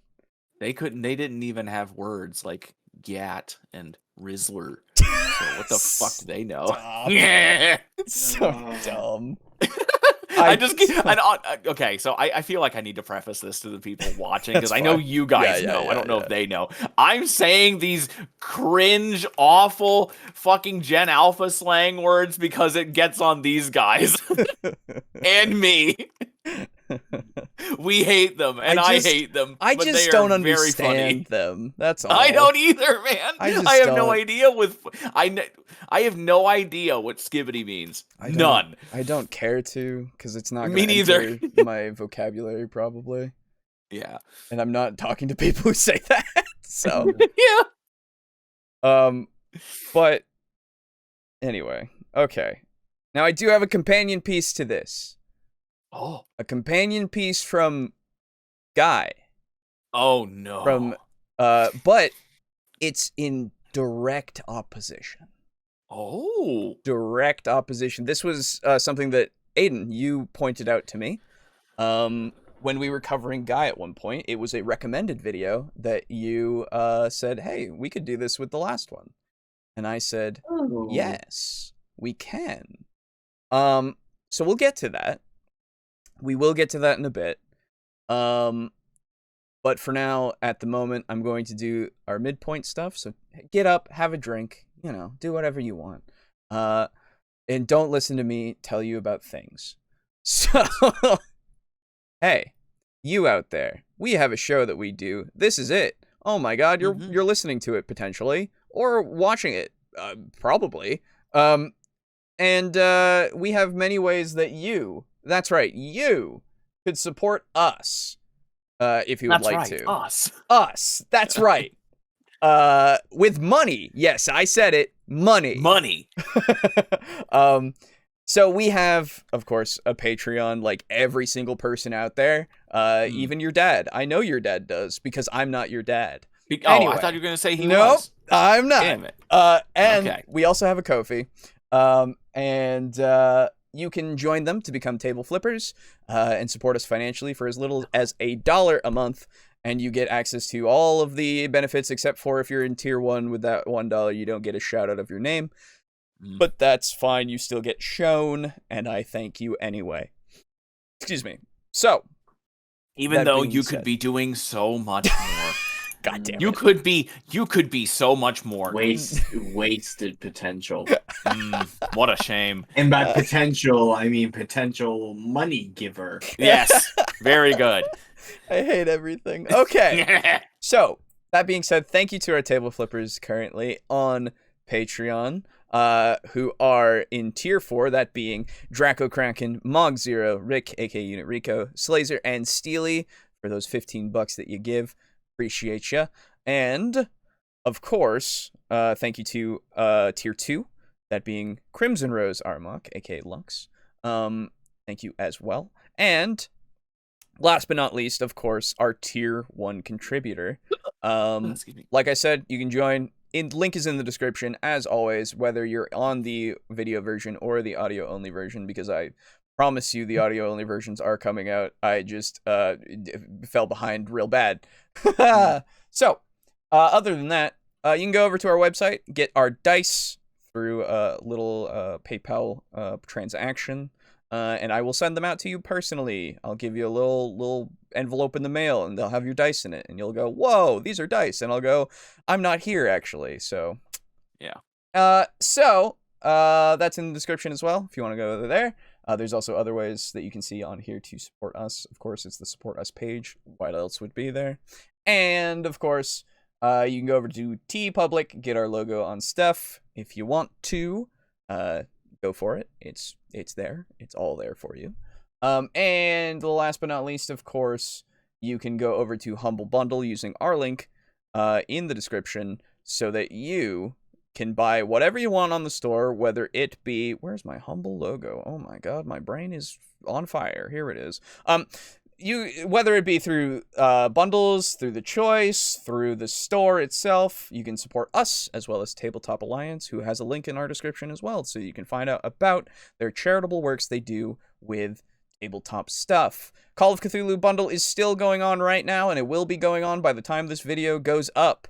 And when potentially when the audio only goes up, actually, I less certain about that. So, but go get that.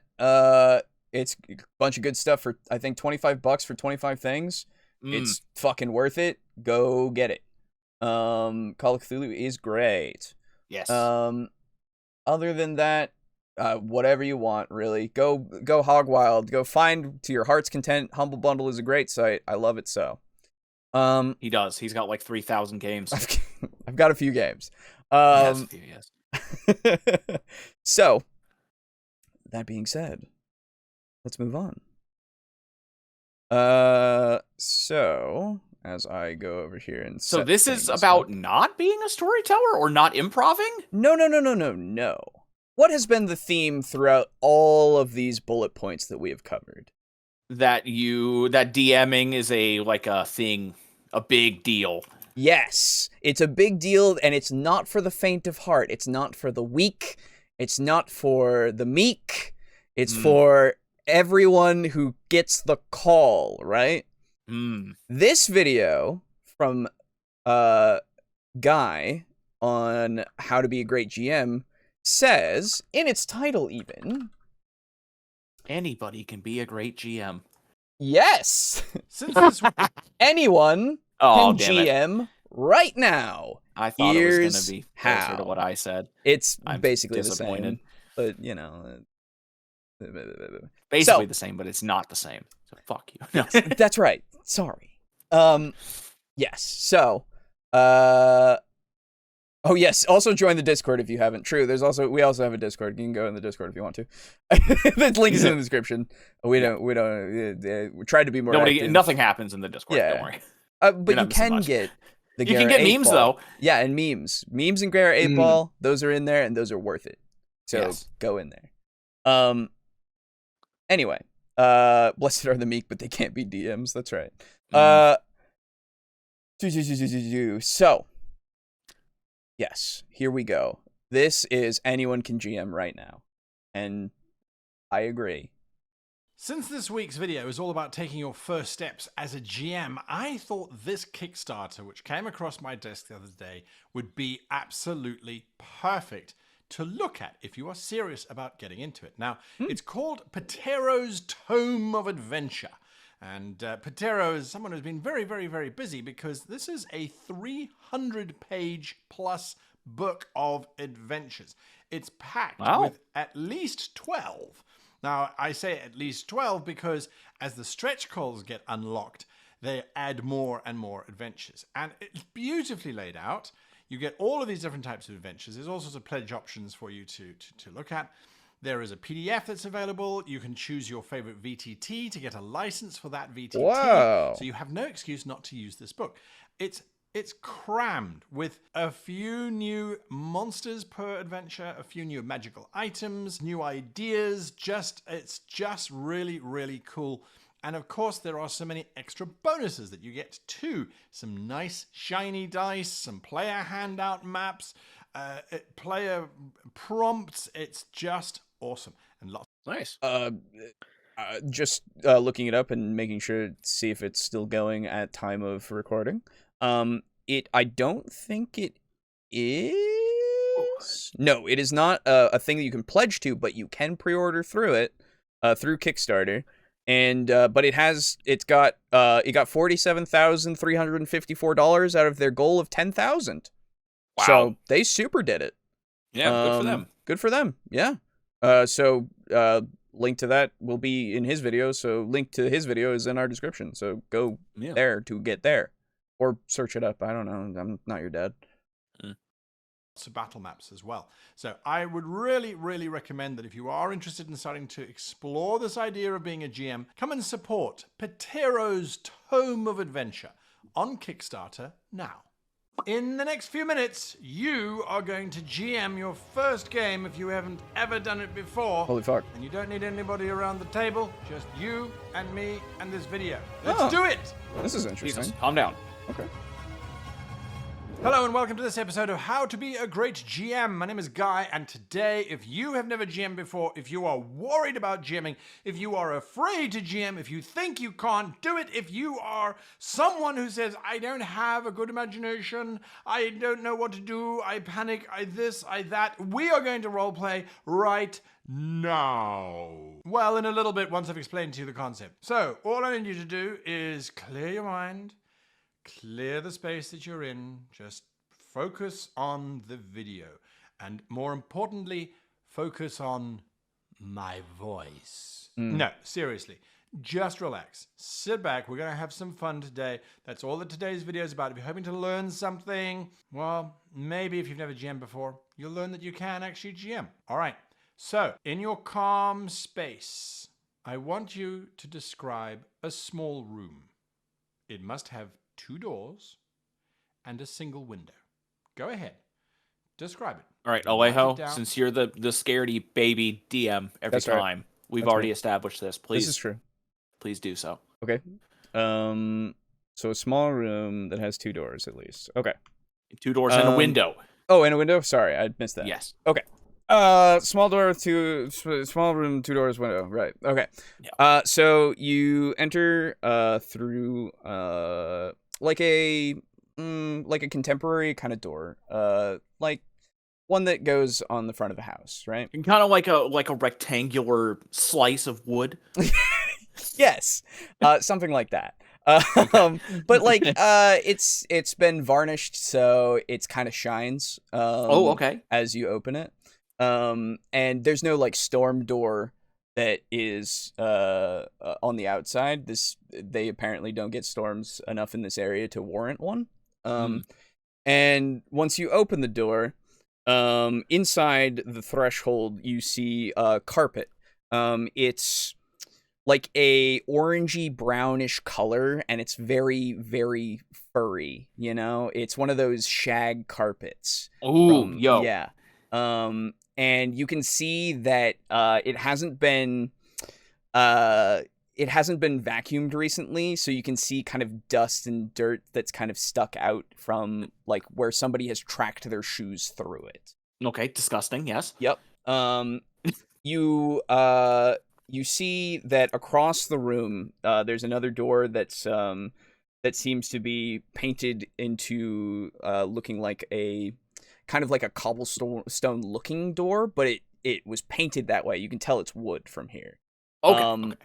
And there's a couch that's covered in do you know those kinds of stretch cloths that go over couches that are kind of like protectors, but not really? They're just there to... Oh, yeah, the awful fucking plastic. No. They're cloth, but they're made so that when you put them over the couch, it makes it look like less like it is whatever it looked like before. It's just basically to recolor the couch, basically. Oh yeah, like what I have with my ACS quilt. Yeah. So that there's one of those that's kind of stretched over, and you can tell that it doesn't fit entirely well to this couch. The couch is a little too big, so you can see kind of underneath this blue kind of cloth, there is like a flowered kind of petal design of like an older couch, and you can see the wooden feet to it. And there is an old-timey TV as you look to your left on a really tiny TV stand. It's probably one of those boxy kind of TVs that's like a CRTV? Yeah. Like Melee on? Okay. Yeah, exactly. And it's like, I would say like 15 inches maybe of a screen. And on that wall to the left, you see a window that has the sun just shining through it, so everything kind of has that god ray going through, and you can see the dust particles. I usually turn those off. You can see the dust particles that are just flying up in the air because this place is so filthy as well.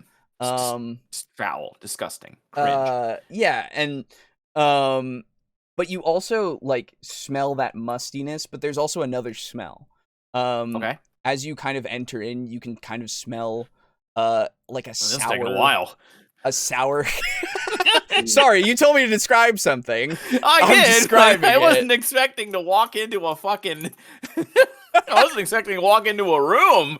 Jesus. Oh, I'm sorry. Is that? Oh, I'm sorry. Man. Well, I'll just at least tell you the smell is acrid and kind of it's sour. Ew, gross. Yeah, and it's coming from the other door. Okay, I want to open up the window and get some better air. Okay, we're probably done. A good idea, but you can't right now because I've only been told to make the room. I haven't been told anything else yet. Okay. Well, very good job. Thank you. That certainly was a room. Yep, it was. You can say it out verbally. That would be best. Oh, thank you. I know it's weird to speak out aloud on your own, but trust me, just describe the room. Take a moment. Pause the video. Perhaps you describe the room as, it's a room. It has 4 walls, a white ceiling, grey carpeted floor. There's a door on the east side, there's a door on the north side, and there's a window on the south side. You could have done that. I would advise that you pick your favorite role-playing game, or pick a role-playing game that you think you would like to play in. Perhaps that's Call of Cthulhu, or maybe it's Dungeons and Dragons. Maybe it's Star Trek. Doesn't matter. Whichever one it is, apply that Maybe to it's your room Cyberpunk if you didn't already do Vampire. so. So, what would a room be like in Call of Cthulhu? Well, if you don't know anything about Call of Cthulhu, well, perhaps maybe Call of Neon Cthulhu is not and the right way also to go. Gothic. But if you know something about Yo. Call of Cthulhu, it's a Lovecraftian, horror-esque kind of situation. So perhaps you might describe the room as being, it's a rundown, shabby space. Wooden paneling peeks out from wallpaper that slowly peels away from the edges and reveals black mold growing underneath. One door, ahead of you, is hanging on its hinges, forlornly squeaking as wind slowly tries to break its way into the room. Another on the other side is heavily barred and padlocked. At least 5 padlocks are in place, all old and rusted. Written on the door, it says, I burned the door. "Do not open." Of course you fucking do. It's the only way to open doors, really. It really Like, is. Fuck handles. It could be stuck, dude. Or locked, or something. I don't know. I just gotta get it out of there. Yeah, man. I'll be right back, guys. Yep. All right. There is a window, though it has been heavily boarded up. Planks badly hammered to the walls. You can see that there is some blood on those wooden planks on the walls. Something tried to get out, not in. I mean, you could do that. You could do whatever it is that came to mind. Be as fanciful, as creative, or not. It really doesn't matter. If it's Dungeons and Dragons, you're in a stone room. The stone is adequately carved, well placed, probably not dwarven, definitely not elvish by the style of the lintel above the door, but functional. Humans probably built this place. There's a door in the north, there's a door in the south. Both are heavy wooden doors with a single heavy bar across each door, preventing them from being opened. A grilled window to the south has bars that prevent exit or entry. That's it. You don't have to go any more crazy than that. All right. Take a few moments. Adjust your description of the room with 2 doors and 1 window. Right. I did it. Whoa. Okay. God. I'll adjust. Wait. Oh no, I put too much detail in my first one. Shit. Yeah, how can you adjust that shit? Fuck. We were there for hours. I'm sorry. Yeah, I mean, I think mostly this is gonna be just the companion piece because it is this easy. Yeah, it right? really is. Like it is this easy. Like DMing, GMing, storytellering, keepering, whatever you want to call it. It's handling, handlering, right? Handlering, that's right. Whatever you want to call it, you can do it. Garibay is a crazy man who thinks that no one can really be a master of it, which what does that even mean at this point? You know, like yeah, there's like you do it to the best of your ability, and if people are enjoying themselves, then that should be enough. Like as if you're enjoying yourself as well, then that should be enough. Hell, I know that there are kids who do this all the time, you know? Like they role play, they do their stories together and they have a bunch of fun doing it. And I assume he wouldn't say that they're being dungeon masters, Garibay. I mean, of course. Which is wrong. It's just wrong cuz it's like the most you got to do to be considered to be a dungeon master is run the game, tell the story with your players, and make sure that everybody's able to do that, and that's it. Yeah. You know, you It's want to really not that hard. You want to have fun in there too, of course, but that's not necessarily, I suppose,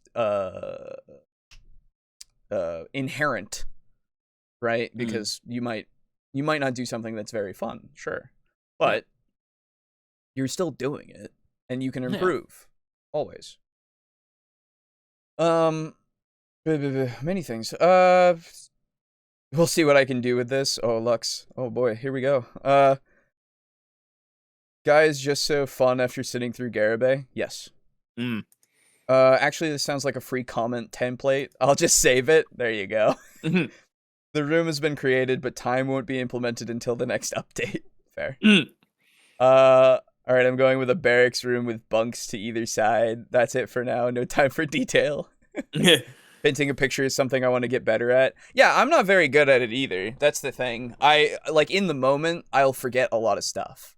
Like doing that is probably the most that I've remembered that smell exists. Yeah, right. Right? So, I definitely, I'm not great with senses. I want to get better at that, but I don't do it enough to like think about it, I guess. And yeah, I don't know. When I said I was going to save it for later, that was a lie. It's a castle barracks room. The window is a narrow slit, too thin for a human to pass through. A door to the north is unbarred. The door to the south is not barred on this side. There you go. Yeah. Fair enough. Now, we're going to take another step, because the first one wasn't hard. Was it hard? Hopefully it wasn't too difficult. Now, what we're going to do is we're going to answer 3 questions. Just 3 little questions. First question. Question number 1. What do I see out of the window? When I look out of the window. Oh, shit. I already did that. Shit. Well, no, I said what was coming through the window. I didn't say what you said. Yeah, the sun. Yeah. Anyway. What do I see? Do I see rolling meadows? Do I see caves? Do I see darkness? Do I see mountains? Do I see a field filled with cows and sheep slowly eating one another? What do I see when I look out of your window? Okay. Out my window. Yeah. Let's see. So, outside my window, you would see that there is a street. It's probably, I would say, like 20 to 30 feet away. The ground that goes there is pretty flat, pretty even. And then it kind of goes down. If you're looking kind of towards the left out the window, it goes down a hill kind of as it goes, as it continues on, probably about 100 feet down the way. Okay. And then there's no pavement, like it's like a dirt road. There's no like paved walkway or anything, but you can see that there's like a path that's traveled by somebody. Like it seems like a lot of people, like it's either used a lot or it's a lot of people that use it, of just a trodden path. It's kind of like not like a deer trail, but you know what I mean, just the something like that, but you know that it would be like more humans that would do it. Yes. There's also a street lamp, a single street lamp that is there across the road, and it's not connected to anything. It is just sitting there, standing there, really, towering probably 10 feet up across the road, and the bulb is blue. Okay. Just take a moment and describe what I see. Bearing in mind what your role-playing system is. If it's Cthulhu or Dungeons and Dragons, try and find something appropriate to that setting. Now that you know what we can see out of the window, even if it is through a crack in the boards, now that you know what's there, the next question. Question 2. What do I hear behind door number 1? What do I hear behind door number 1? So hopefully you've written something that you can hear. Shuffling. Nothing. The void. Only history responds in its silent, judgmental way, staring back at you over thousands of... you do what you need to do. Just describe what we hear behind door number 1. And then thirdly... Okay. So now I've started with you entering the room. Whoops. I didn't realize I was supposed to start with you being inside the room. Okay. Well then, the door that you came through, you would hear the sound of birds, as well as the distant sound of a horn honking, and a very, very like faint sound of a train rumbling through and honking its horn. The very last thing, what does door number 2 feel like, and why won't it open? What does it feel like, and why won't it open? Does it feel rough, smooth, cold, slightly warm around the edges? Does it feel slightly wobbly? Okay. So, the second door, the door that I said was painted to look like stone. Yes. Going over to touch it, it actually does feel like stone. You can see that it's made of wood. It feels like stone. It feels cold, and you also would feel that there's a slight draft between where the painted cracks in it are. Right. Does it feel hard? All of these options, all of these adjectives are yours to take and apply as appropriate. Very, very easy steps here, folks. Now, why can't the door open? That's a good question. Oh, yeah. Why can't it open? Great question. Great question. The handle is also painted on. All right. I like it. There you go. Completely forgot about that part. Yeah. There you go. Why can't the door open? Is it jammed, sealed? Perhaps it's warped. Perhaps something has grown up over it. Perhaps something is holding it shut. The choice is up to you. Once you've decided, make your notes, and then let's continue. Okay, now. Behind door number 1, because door number 2 is sealed, behind door number 1, if the door is opened, there's a corridor. Keep it simple. There's just a corridor. In the corridor, there is something or someone approaching. What or who is it? Just give me a name. Don't do anything else. Just give me a name. Could be Shirley. Could be... Okay, there's a corridor now apparently outside of my door that led outside. Sad. Tim. Tim is coming. He's coming towards you. Oh, there God. are some who call him Tim. Bobo. Doesn't matter. Bobo. Just give me a name. Any name. Bobo. And go. Now, Bobo. Here is the most complicated part of this entire Bobo. journey. I loved that cat.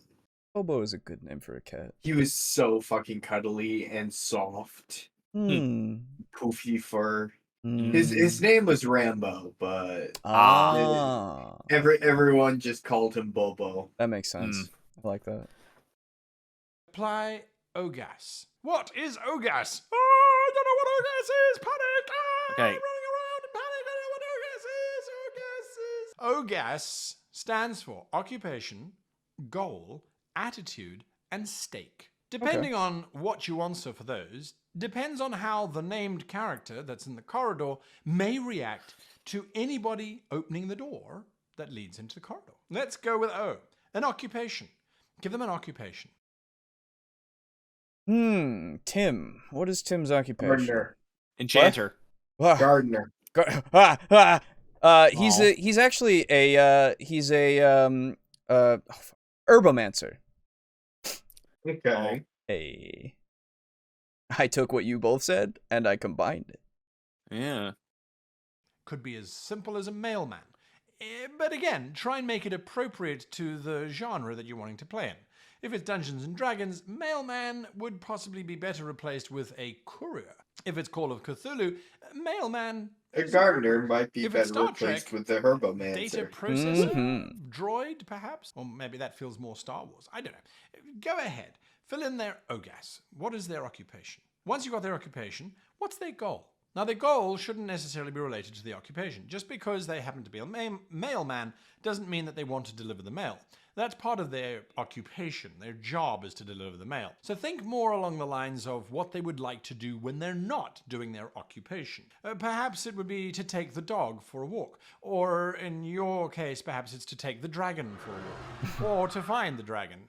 Or to run away from the dragon. Now, think about a simple goal. Just one. Doesn't have to be over. Well, my immediate thought was he's trying to figure out why you're in his room. Yeah. So he was coming to see who's in his room. That's the goal. Yeah. There you go. Overly elaborate, just one simple little goal. Then think about their attitude. Are they aggressive? Are they angry? Are they upset? Are they morose? Concerned. He's concerned because you're in the room. He's concerned, so he's coming to see you. I'm going to find out why you're in the room. Yeah. Perhaps very they're sussy. happy. If you're running a Lovecraftian, perhaps they are somewhat cagey and aloof, and not wanting to reveal too much too soon. And then finally, the stake. The stake is how much investment they have in the other three.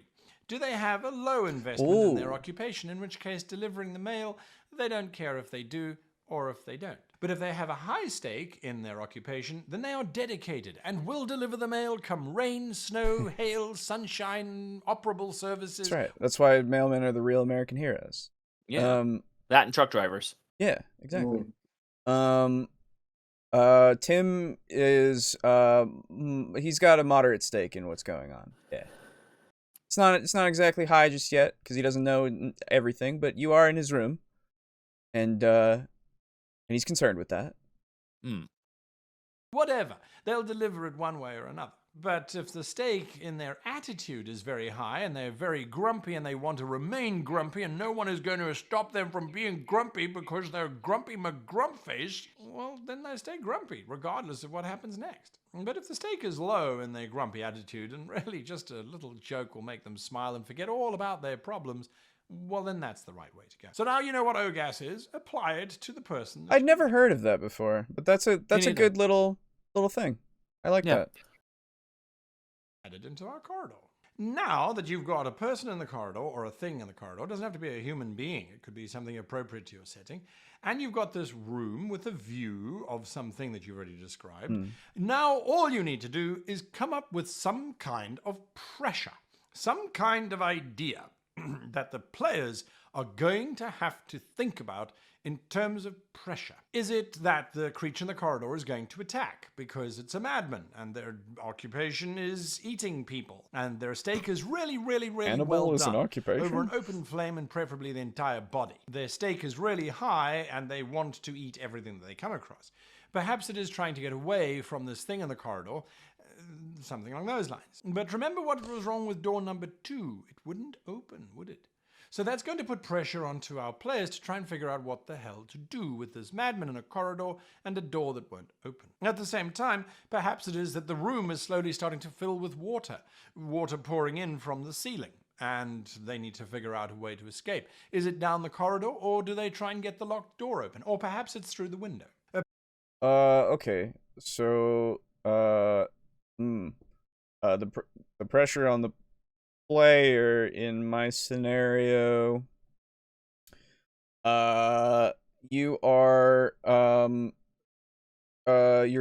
you were sent here to investigate as to this man, or you were sent here to investigate Tim, because he seems to be doing a lot of work around the town, and he seems to be able to fix just about anything, but he has never once gone anywhere with like a toolbox of like a traditional like handyman or anything. And it seems that the only thing that he walks around with usually is a paintbrush. Okay. So you're trying to figure out how he's able to fix everything around town. Perhaps the window is letting gas into the room. Perhaps the roof is collapsing. Perhaps the entire room is shaking and spinning around as if it was in a whirlwind. Think of a difficulty, it could be anything, and apply it to the situation. Now, and this is the joyful part, you get your players. And in this particular instance, the player could be you yourself. Because in this instance, you can actually play in this little game that you are GMing as well. So here's how it's going to play out. Well, perhaps you have a player. The player has a character. The character, let's say, is an investigator. Whether it's in fantasy or sci-fi or Lovecraft or wherever, it doesn't matter. You choose one appropriate. They're in this room. They're facing off against this madman who wants to try and eat them and deliver the mail at the same time, because I'm crossing my examples here. The door behind them is closed. The room is slowly filling up with water whilst gas is pouring in from the window, and the ceiling is collapsing because the whole thing is structurally unsound for whatever reason. I described out the window that they could see a bayou, a swamp of some kind. Well, perhaps the house is slowly sinking into the bayou, and that's why the whole thing is collapsing. What do you do? Well, what would you do? Would you run around screaming, ha ha ha, the end is nigh? Or would you go, right, let's have some fisticuffs, my good cannibal? Do you run to the locked door and try and rip the planks off to get through the door? Do you wait for the ceiling to collapse and try and lure the madman to the point where the ceiling is going to collapse exactly onto them and then use them as a ladder to climb out? Cool. All that you are doing right now is you are being a GM and you are role-playing at the same time. That's all that GMing is. You are creating a situation, you are creating a space, you are creating a point of contention, and then you are watching and discovering how the players are going through that. And all you're doing is just following along with what you've set up. So I hope that this is going to show you, and has shown you, it's super easy to be a DM. Yes, there's rules and there's this and there's that. But you've already proven that you can create a space, you can put something into that space, and then you can put the players in, and they will have a fun time trying to get out. Now all Well, you haven't proven that.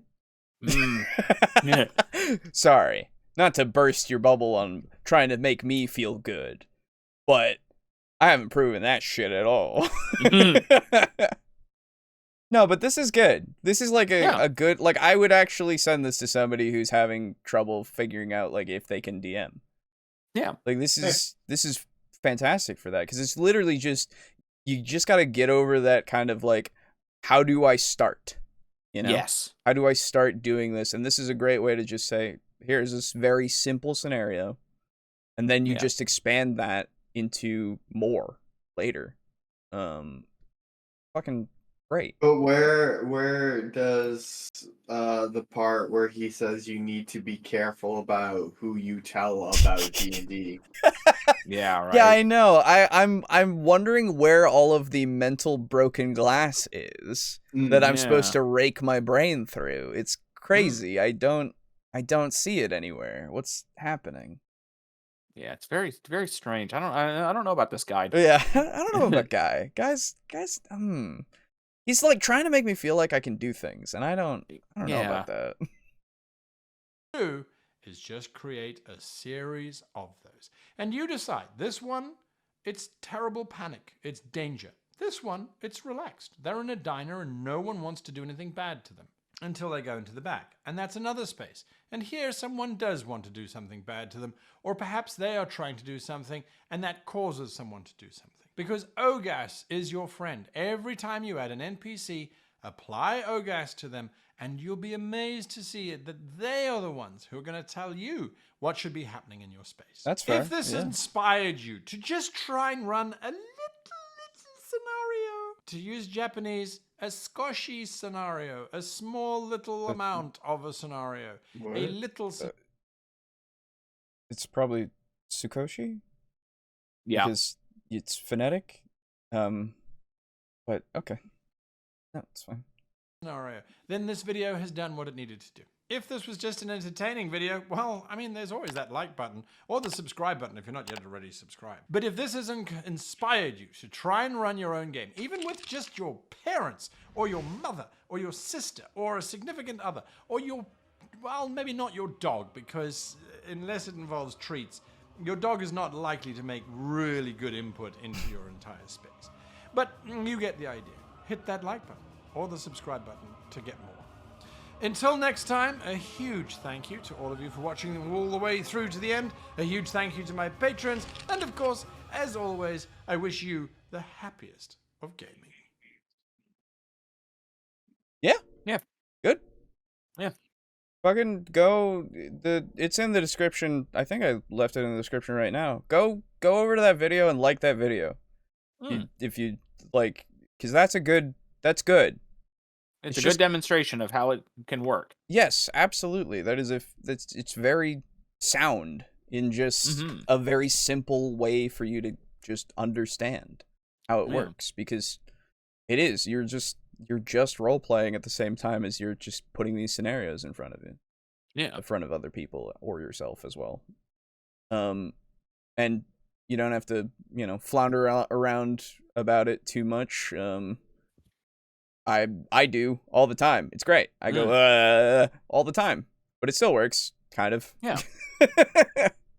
But yeah. So fucking, I think that was Aiden. You did a good job in picking that. That's a good companion piece. Thank you. Yeah. All right. Well, those are the videos today, everybody. We did it. Yeah. Aw, fuck yeah, boys. So we did. I've been playing Baldur's Gate 3 in the yeah. background. Nice. And I got the bear scene. Hey, nice. Bear fucker. That's right. Also, I see you gave us pictures of the cat. Thank you. Yes. Adorable cat. Oh yes, I posted photos of Bobo. Yes. Well, this is the moment where I will read a bunch of things in the chat, and then we will move on to comments. But before that, of course, I will extend the permission. The hand of leaving. That's right. I will put my hand out and tell you, take it if you wish to leave, and I will throw you off the building. Okay. Please yeet me. Yeah, absolutely. If yeet us both. Yes, that's fine. Get the fuck out of here.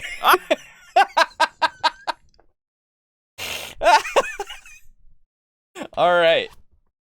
I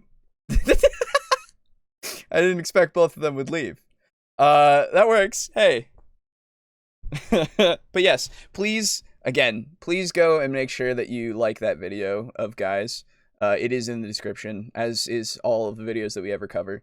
So, it's good. It's really good. And share that with people if they are like thinking about DMing, but they're like pretty hesitant about it for one reason or another.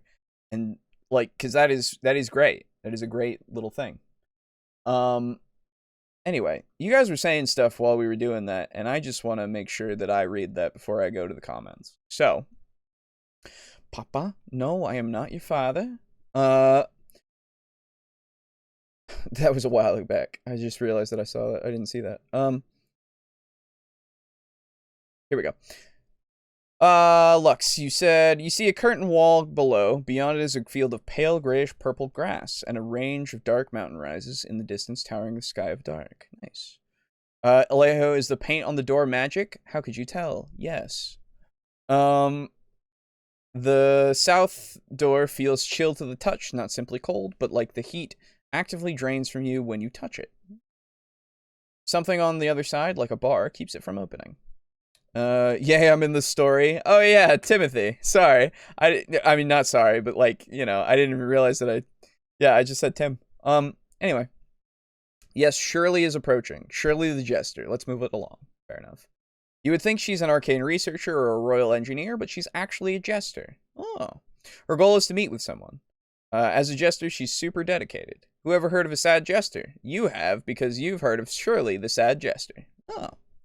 Massimo the sad jester. Fair enough. Or Massimo, excuse me. The sad jester. Is a sad jester.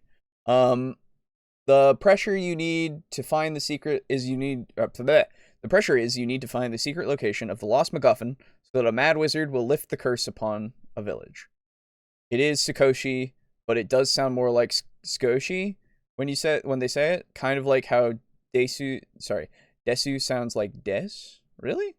Oh, interesting. Also, good job, guy. Yeah. It might be, I know that there's different, accents as well for Japanese. So it might be specific accents that sound that way. I'm very much a novice in that, so I don't know. But I remember watching a video of different accents for the same kinds of words in Japanese. And I remember that being the case of, like, some sounded, like, way shorter than the others. So it could be something like that. Too Fast, Too Furious tonight. True. Too bad they left before they got to see this absolute literary gold mine. Well, they're tired, boys. And I figured that, if they're too tired to listen to the comments, then, you know, I would read them to all of you myself. Because I'm still gonna get them read. So here we go. Lore time, that's right. Okay. So, thank you again to everybody who leaves comments. Always appreciate reading the comments. Here we go. So, starting with Timothy. On last week's episode. Here we go. Excuse me, goodness. Hello, bros. Hello. The videos for this episode were pretty good. I got a bit of lore for this time. Let's do this, dudes. The Log of Alabaster, entry 3. I walked down the main path of this former city. A broken sign told me it was called Steelwood. It might be renamed by whoever gets this land. I take night walks as much as possible to clear my head and work on this log. But it's hard to gather your thoughts in a place full of such noise and danger. I hope things in this town will get better. As I walked, I was followed by a weasel. My eyes locked with it many times. I can't shake the feeling this animal is watching me for a reason. But I don't have time to run after an animal. When I got back to the inn me and my party were staying at, everything was madness. A fight was happening inside. When I got to the front, Galvin crashed through the window, landing face first in the dirt. Excuse me. Leroy. Galvin, what happened? Galvin. I just went through a damn window. No, are you okay, Galvin? Pulling bits of glass out of himself. Oh, no, are you okay, Galvin, I see. Leroy, my apologies, are you okay, Galvin? Yeah, I'm good. Haha, just a few bumps. A bunch of bandits came in while you were gone, causing trouble. Me and Massimo were sitting at the bar when they came in. The leader seemed to know Massimo, after picking on him a bit. He grabbed that doll he likes, and the guy just lost it. You can see what happened next. They're kind of dumb fighting a vampire at night. Let's go and see how things are going. Sounds like a plan. Massimo and Star Ruby are going to need backup. Yeah, excuse me. Galvin kicked the front door open, and in we went.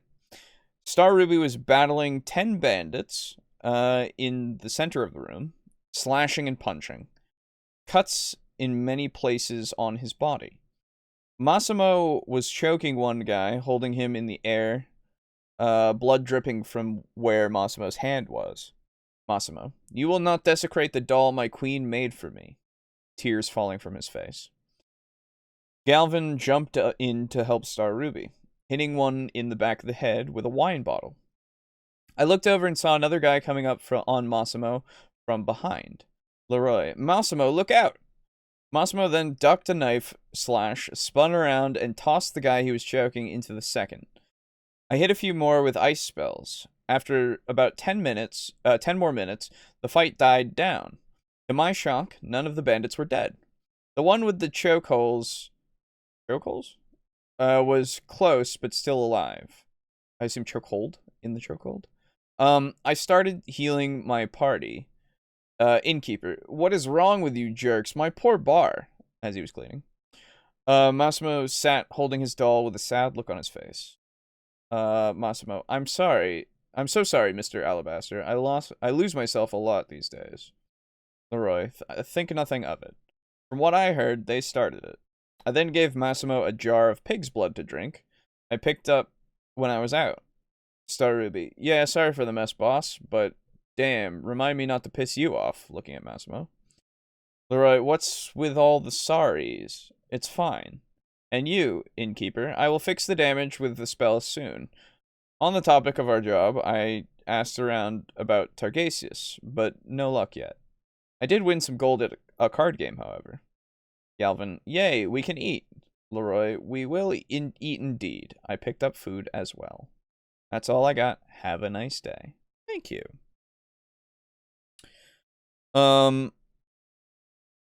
Like Asuka in Evangelion sounds like Asuka?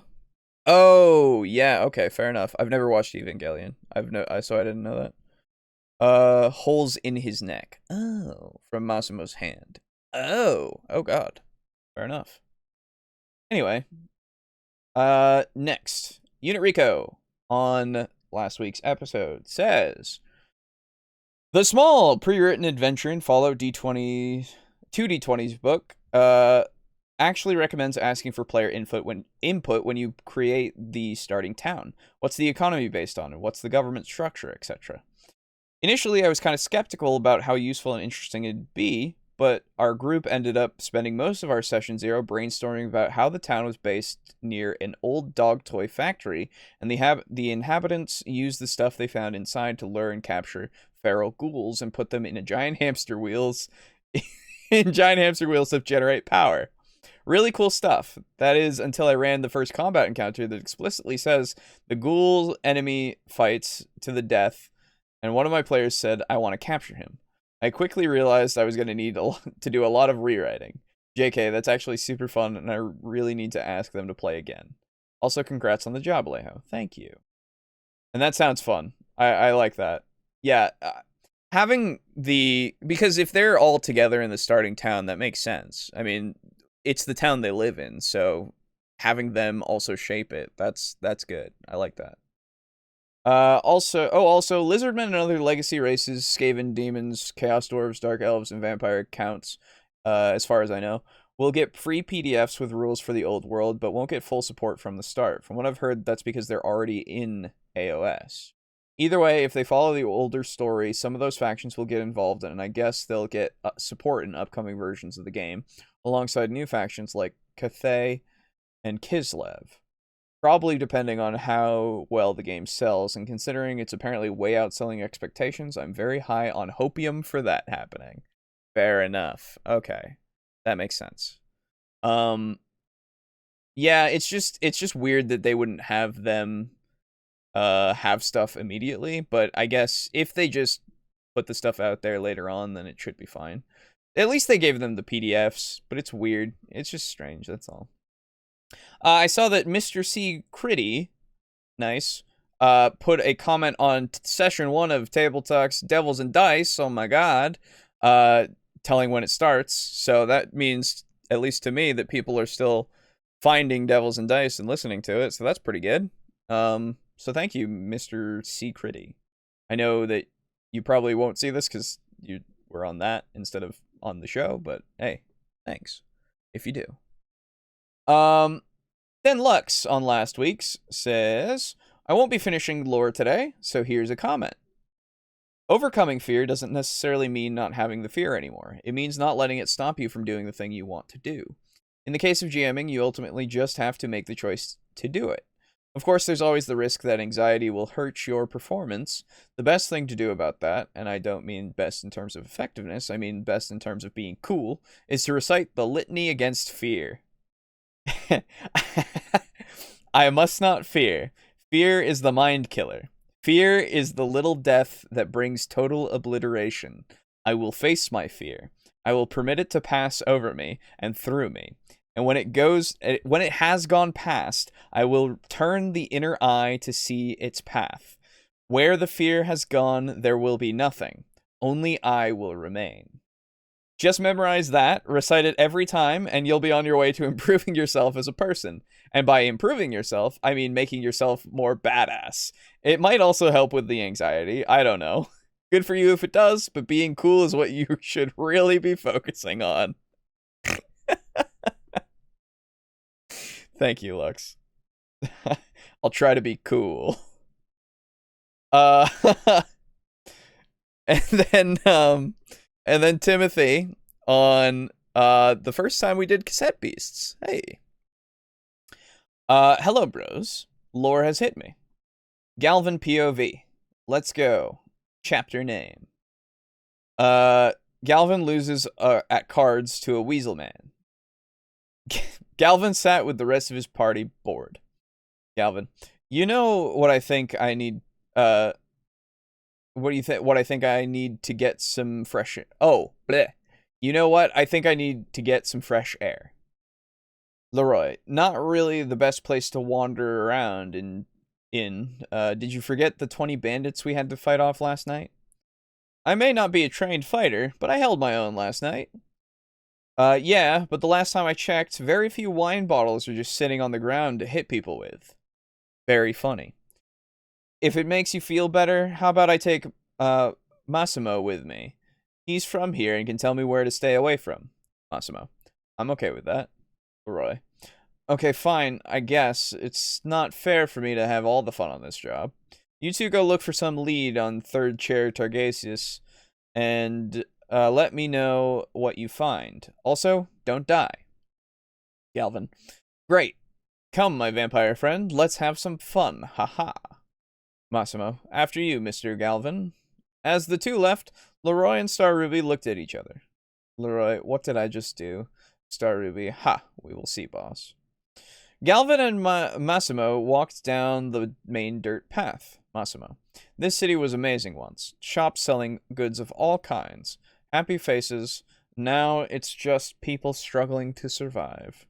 Galvin. Yeah, this whole thing happened so fast here, they had no chance. I can't wait to leave. There's nothing here for me besides pain. Hey, what's with all this gloom? We got a job to do for Magic Boy Leroy. I bet this rotten fruit of a town still has some juice left for us. Know any places to get some info? Gambling houses might work. If I remember right, one such place is close by. The two enter a beaten-down building filled with card tables and a small bar to the side, with a few people playing. Galvin. Well, this place is as good as any. Galvin looked over and saw a very old man sitting at a far back table all by himself, shuffling a deck of cards. His clothes were simple and dirty, but what made him stand out to Galvin was his cold, light gray eyes looking straight forward without flinching. The two walked over to the table. Galvin.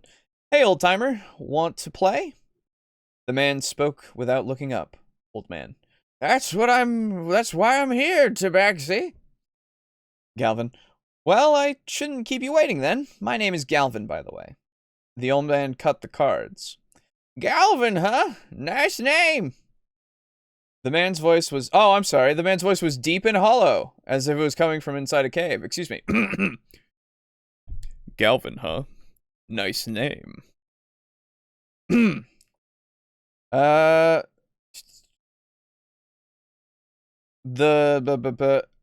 knew your father. He was a good man. Galvin's face broke in a cold sweat.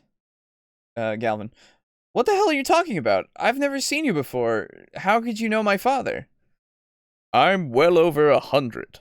I've had plenty of time to know a lot of people.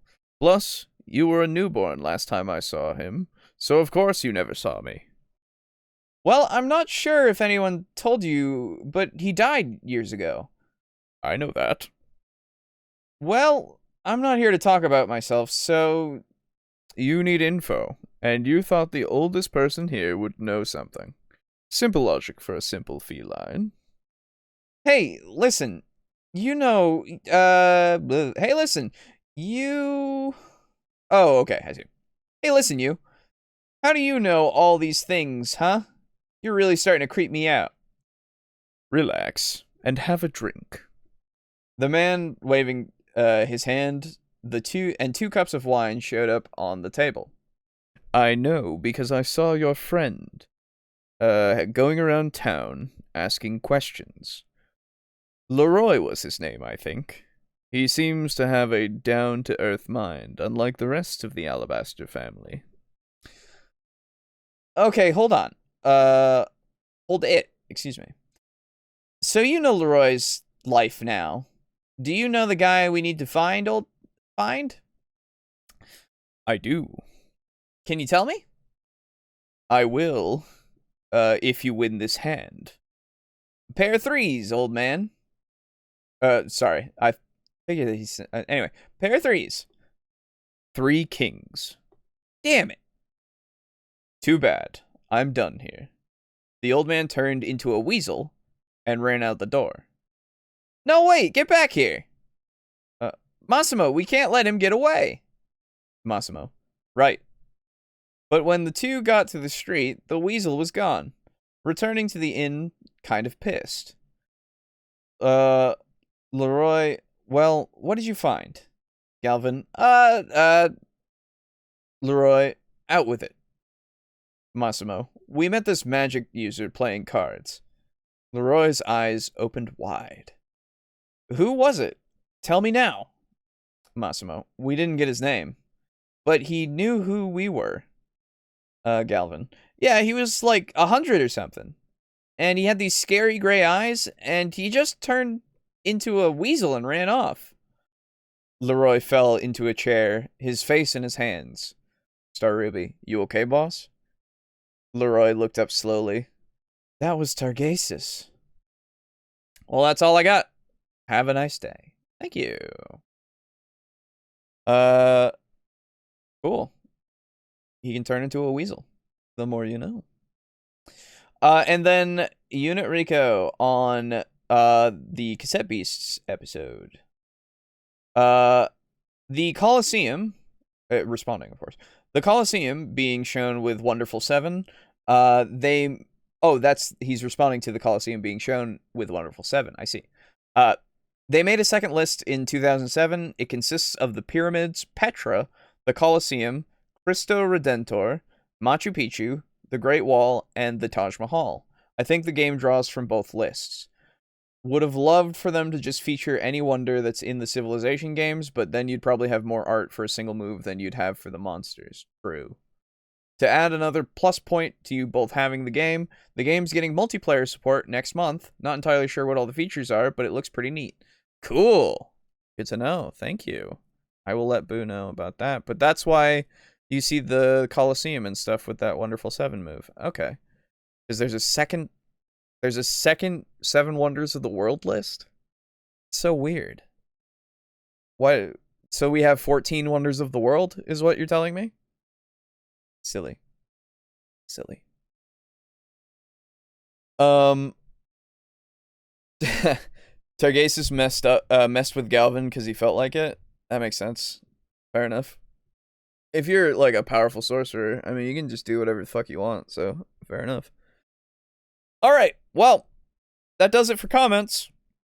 So thank you to everybody who left comments, of course. Now, I'm gonna get out of here in a second. So, a big thank you, of course, to our table flippers. That being Draco Kraken, Mog Zero, Rick, aka Unit Rico, Slazer, Steely, Crimson Rose, Armok, and our Tier 1 contributor. Thank you so much. We used to have 14 Wonders of the World, but Dungeons and Dragons made them meaningless. That's true. I forgot. Yeah, it sucks that nothing like means anything anymore. Anyway, hey, if you're new and you've made it this far, this is one of our shorter episodes because the second video was much more agreeable, in fact, than the first. And we had a lot less to talk about because of it. But if you are new, consider subscribing, consider liking the video, and consider leaving a comment. As well as you could join our Discord or do all the other stuff, give us support in any way you see fit, and tell other people about the show. Really appreciate it. Other than that, I mean, I can't tell you what to do, really, because I'm not your dad, so have a good one. I hope all of you in the audience have had a good one. Thank you again for hanging out. And tomorrow we'll be playing some Yakuza, so be excited if you want to hang out for some digital distractions, if you have some time. And other than that, have a good day or night or evening. What is it? Good. I can't remember the Truman Show quote. Anyway, goodbye. Get out of here. Go on. Thank you. Thank you. Oh, let me leave you with a quote from Garibay. Hold on. Because obviously we need a shitty quote from Garibay. Here we go. Not that the thing itself is shitty, but Garibay himself being kind of a shit. So, Garibay, what did you think about this episode? Twitter is the worst thing about D&D. All right, goodbye.